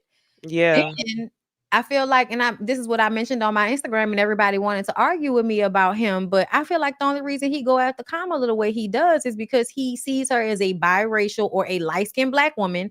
That's what a white man. And him and Lord Jamar and a lot of them really hate when black women are with white men, but they will go and fuck white women. They'll do whatever they want to with a white woman, but black or a biracial woman going marrying a white man, now all of a sudden I don't even give a fuck. I'd rather us let Trump become president because I don't like the fact that she with a white man. That is insane. That's insane. You care too much. Pull it back. You're lost. They even say that's the reason why Rosa Parks was the person that was like in the front, because she fit a certain appearance versus some of the women that were, darker complected or, blacker women who were doing that for much longer. You know what I'm saying? Sitting in the front of the bus and saying, I ain't gonna get up, because the way they tell y'all history be a little fucked up. Because But the first anyway. person I thought was a dark-skinned pregnant girl that wouldn't get up. Yeah, I saw that before. Girl. Yeah. Well, let's move on. We have two more stories. First of all, let's go here. So this is Chris Blake Griffin on the left, and I wonder if he's related to Blake Griffin, the basketball player, because they do kind of Right, another light-skinned redhead black yeah. boy. I don't know, but either way, he is accusing Stefon Diggs, who I believe is a football player, of trying to assault him.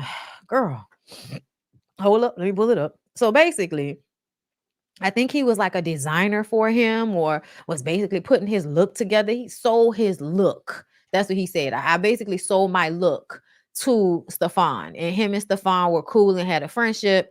But apparently, let me see, because I want to go to where it actually says. Okay, he says, them other guys, I don't know. The derivative of all of this shit is that Stefon tried to drug me and then have sex with me, and I escaped unscathed. Thank you, Jesus. But I now know his secret, and that didn't sit well with him. Weeks later, after hold up, let me share this tab with y'all so y'all can see it, because I'm blind as fuck. His name is what? Blake Griffin? Chris Blake Griffin. Okay. But he says, basically after the almost assault happened, his brother, who he was working with, because he was working on Stefon's clothing line, and while he was working on the clothing line, his half brother was being like a assistant go-between. And because he saw some of the things that Chris had at his house after all of this happened, he goes and he robs Chris. And there's actually video of the robbery. Like, it's terrible. Like, Oh, that was horrible. yeah, it is In real the bad. face. Ugh. And yeah, so they robbed him and then sold his clothes to Stefon. And so you could see Stefon being pictured here wearing the stuff that was stolen from Chris. And Chris has been posting this shit with receipts on the internet. Look, okay. Look, his chain, he showed his chain from his Chanel bag that is now on or hanging from the belt loops of my trousers for the day. One day it's on my. So basically, this was stolen. Yeah, he's wearing it. I reiterate, one of one. So it was only one made like it, and he's wearing it here in the video, Stefon. So, yeah. And it's just so funny because I feel like I haven't heard much about this. This story didn't go viral like that. And I know it's because people don't really know who he is. But to me, it sounds like he tried to do the same shit a lot of these niggas be doing to people, like drugging them and trying to fuck them. Like, it gets very weird. Like, what's wrong with y'all? take no for an answer. And that's what I was rumoring to be dating Young Miami, which Yes. was interesting because Right? then they said Cardi was texting him, and I'm like, well, which one is it? Either way, Cardi was one is texting dating- Stefon. Oh yeah, that is the Or that one. it was alleged that she was messing with him or something. That Yes, that this was the guy that she smashed. But that's where I know his name from. Yeah. he a I nice was like, looking man, but you know yeah, that don't okay. mean nothing. Yeah, I'm with you, Joey. Yeah, all right. If he's what I think, what's his name? Trayvon did. Is that his name? That may be his brother, the one that was dating Joy. I think Mm. he looked better than him. Which one is this in the middle? Is this not the same? Who is this in the middle? Because he nice looking. That's what I thought it was. Oh Shout- nah, Oh, he the that's who one you on the talking end about. with the mouth open. I thought that Yeah. was a brother. Okay, my bad. Okay, Yeah, yeah, we see each other. yeah, the Mhm. one I thought I was talking about the one in the middle. I'm sorry. Okay, yeah. I didn't know who he was talking about. Okay, anyway, so yeah, that and then lastly, you guys, I wanted to talk about the Dr. Dre of it all. Y'all, Dr. Dre is being sued by a psychotherapist who basically was his family therapist during his divorce with Nicole Young. And y'all know Nicole accused him of abuse.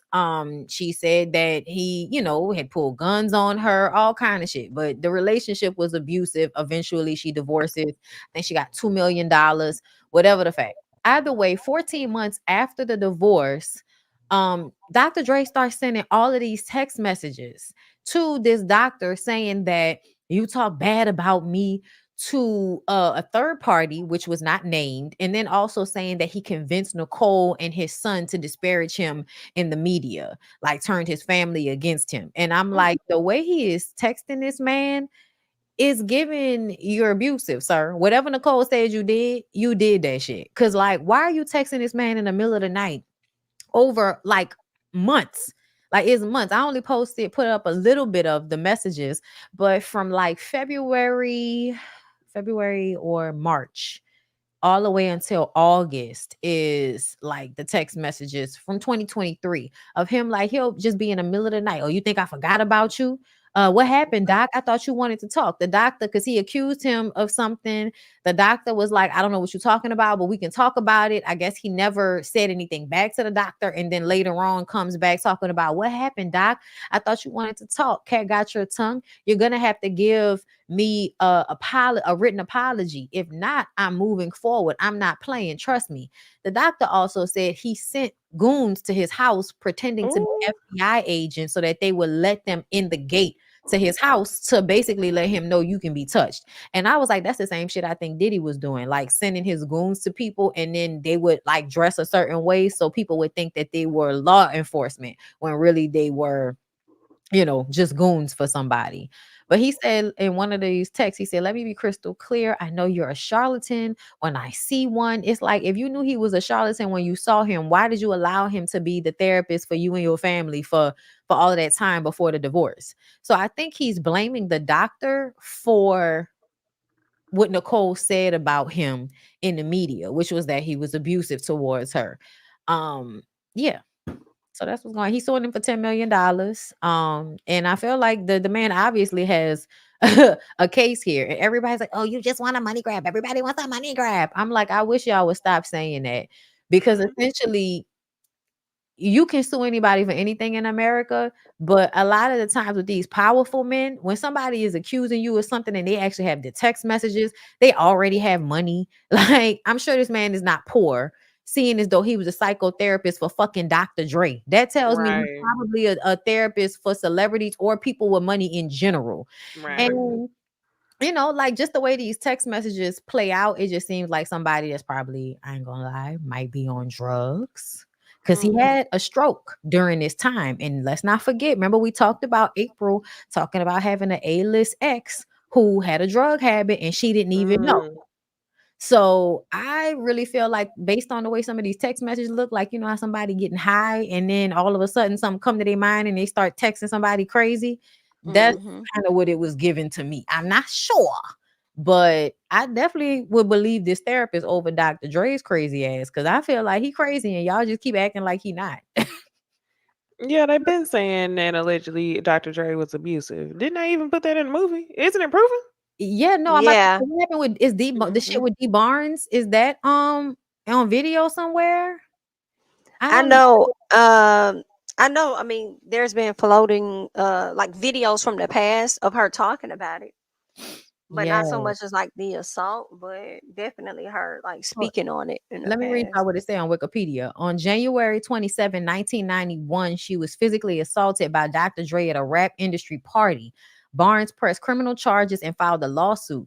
Dre pled no contest to the charges and settled the suit out of court. He issued an apology years later, but did not specifically direct it to the targets of his abuse, including artist Michelle A. I apologize to the women I've hurt. I deeply regret what I did and know that it has forever impacted all of our lives. Barnes plans on writing a biography of her life, according to Vibe magazine. But yeah, she was a producer on Pump It Up. That's funny. Mm. Mm. Yeah, yeah. I mean, honestly, do we feel like this is not the truth? Like, let's be real. And Erica De Niro said this, but I feel like this is true based on some pictures I seen of Dr. Dre from back in the day. I think he's one of those, DL men. I can't be gay. I'm angry about it. So I get with women and beat their ass. And I just act out my anger all over the place because I'm mad that I can't just be who I am. Because, he very much was giving, I might have been a little. You said based on some pictures back in the day. Now I gotta go look at them. Oh yeah, go try to find him from back in the 80s. Dr. Dre 80s. Let me see if I can find it. Oh yeah. Let's see. There was definitely some glitter at some point. Let me see. It was definitely the style back then, but mm, I don't know. It looks like he has on some eyeshadow in this one. Mm. Let me share my screen. Yo, we just out here conspiracy theories. Look, whatever the fuck goings on. But this is Oh. yeah, that's him. And that definitely looks like some eyeshadow on his eye, but I'm gonna leave it alone. But whatever group he was a part of back in the day, it was very much, Wow. What year was this? I forgot. It was definitely the 80, 85, yeah. Like late Mm. 80s. But I remember seeing pictures of him that made me be like, oh, okay, well, maybe, because I always felt like that was just a style of the 80s, but also niggas was also gay in the 80s. So there's Yeah. that. So, it does. And then when you see like the stark, the difference between his persona in the 80s versus his persona in the 90s, it is very much given you felt like you had to prove you was a man to somebody. And I also feel like niggas be on drugs, niggas be on coke and be like flipping out, maybe not, I don't know. Hmm. But I think a lot of celebrity men are more on cocaine than they like to admit, specifically at the height Oh, of for their sure. careers. You got to keep that energy going. You got shows, you getting fucked up the night before, but you still got to hop on stage. You got to interview. You got to be at the studio. If you don't have a good, healthy way of handling that amount of stress, like you're gonna be on drugs. Like that's a part of the reason why Whitney was on cocaine, because she had to keep up such a strenuous schedule. You need to be able to perform and get up. And so, I think a lot of them do drugs out of necessity more so than just to get high. Performance. Yes, cocaine, Mhm. specifically with cocaine. Because I've heard it from a lot of different artists that talk about the time when they were on it, why they were using it. Because I needed to get up. I got fucked up the night before. I needed to get up and be able to do whatever I needed to do. Mhm. Ever since I've been into that wrestling situation, I'm like, child, the wrestling boys was on cocaine like crazy too. So, and they're all Oh, I'm sure. performers. So, Mhm. you know, but yeah, y'all. It seems like Dr. Dre might really be y'all next one. If more, I mean, because a lot of people are already talking about him, but if there's more to be talked about, I wonder if more will come out, because he definitely seems like somebody that when he said that apology, he was lying and telling y'all what he felt like y'all wanted to hear. So. Yeah, I mean, all of them is attached to one way or another. So May 2025. I mean, I one of the things I wonder about the May 2025 is, are we waiting until May 2025 just for Diddy, or are y'all gonna decide these are all the people that's involved, but we only gonna take down these three? You know, are they gonna clean up who they're actually gonna take to trial and who not? I'm sure. Probably. We'll see who they clean up. I mean, we already know Cassie is your main defendant. Your boy. Is Cassie participating? That's what I'm trying to figure out. Can Uh-huh. she with the Yeah, they settlement? really using her lawsuit. Yes, I think she's Okay. victim number one, right? In all of the paperwork, she's victim number one. Is largely based off of her testimony. I'm wondering because they said that she was supposed to be coming out with a book, and that was how this all started. But have y'all seen or heard anything about a book? Mm-mm. Which makes me wonder, were you actually gonna come out with a book, or were you just telling him that so you could get him to, admit to shit? Because I feel like it's not that easy to get somebody like Diddy. And so what we're being presented with on some level has to have been like a finagling. Like when you see the way some of the lawyers are dealing with this, it's almost like they have to handle it as if they're investigating while kind of accusing him. You know what I'm saying? That's Like, exactly what they're doing. yeah. Because it's like we know it happened, but we have to be able to put the pieces together. Because I was wondering, I was like, why would she not also go after Joe Sherman? And I'm like, well, first of all, statute of limitations. Ain't that fucked up? I could have you on video R-ing me, and I still can't do nothing to you because of the statute of limitations. Yeah. Oh, you talking about the Thalia lady? If that's true, yeah, if that's true about her, like, because I was wondering why Joe wasn't named and why he wasn't arrested. If they have video of this, why didn't y'all do something? Statute of limitations. Even if you do have evidence of it, if it's after a certain amount of time, poof. So that's why, everybody was putting their lawsuits in right up. Remember when New York had that time frame right up until Yeah. Thanksgiving or some shit where everybody had to put their shit in last year? That was why that happened like that. Because a lot of the stuff that's been going on, it's been some time. But a lot of these stories about Diddy are also in recent They're years. talking about Ashton Kutcher too. They need to be, They- because can we talk about his wife being underage? Huh. I didn't know Mila, that. Mila Kunis was underage on that fucking show. They was on that on 70 show together. But they wasn't dating on the show, right? She was No, dating somebody else. but it was something that happened. Remember, there's another guy on the show who was also arrested. Remember in Yeah, Ashton? Yeah, that with the guy. curly hair. The Danny Yes. Master, whatever. The Yes. one who just was, did he get convicted Yes, of the he did. Yeah, because they 2000? wrote that Yeah, letter for him when they Exactly. got in in his trouble. defense. But Exactly. they have that sex trafficking nonprofit, which is interesting. And what do we hear about those nonprofits? That they're usually a front for people that are like that are actually doing it. Like I've heard that before. Like if you have a nonprofit for something, you got to make sure that they not actually a front for what they're actually supposed to be fighting against. Maybe it I was told that you, I before don't the be trusting all them SBU. nonprofits anyway. No, for real. For real. You got to be careful out here. You choose your one and you stick to it. Don't be sending no money to all them people. Mm-mm.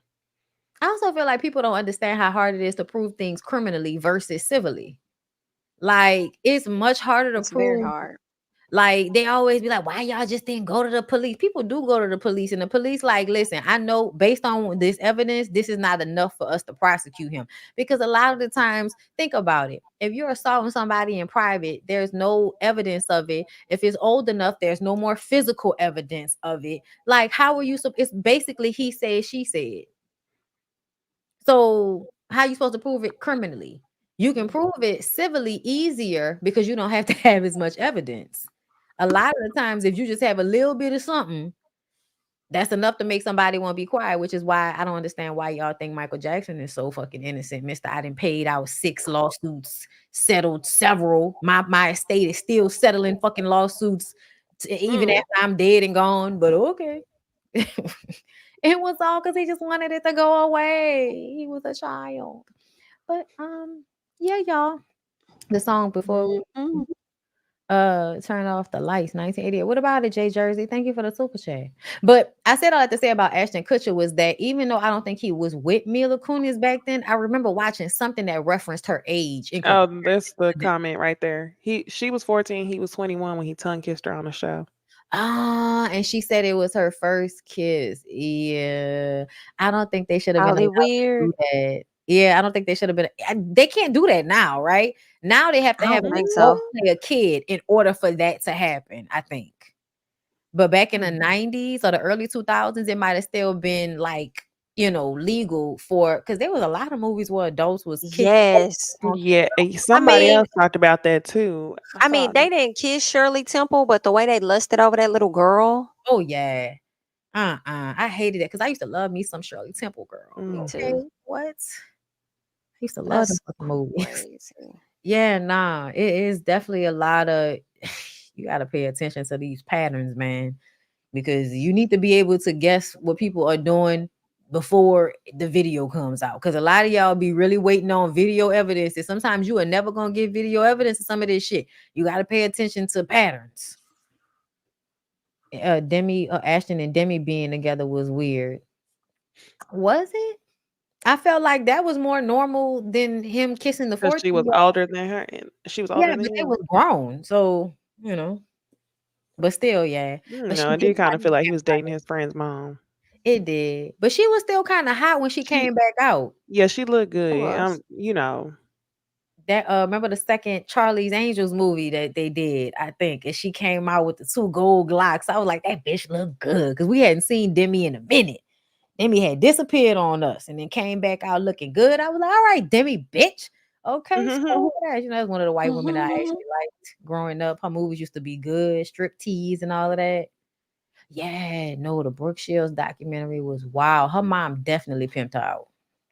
Damn. Definitely. Even the publications, like you can go and look up some of these magazines that they would do with these kids on the fucking cover. That shit was crazy. Well, anyway, y'all protect your kids, hide your kids, hide your wife. Yeah, because all they getting everybody out here. Okay. Okay. Listen, y'all see what a follower said on the bottom of the screen? This is a good show. I had a good time. We hope y'all had a Always. good time. Yeah. We'll be back next week. Like the video, subscribe to our channels because our panel rotates. Next week is going to be on Jamie's channel. My Necey. channel. Necey's channel. Girl, I cannot keep. Let me tell y'all, so go to hell. Mhm. I can't keep track. Ever since we got out of order, I can't remember who goes next anymore. It's sad. But we love you. We appreciate you guys for being patient with us. And we'll see y'all next time.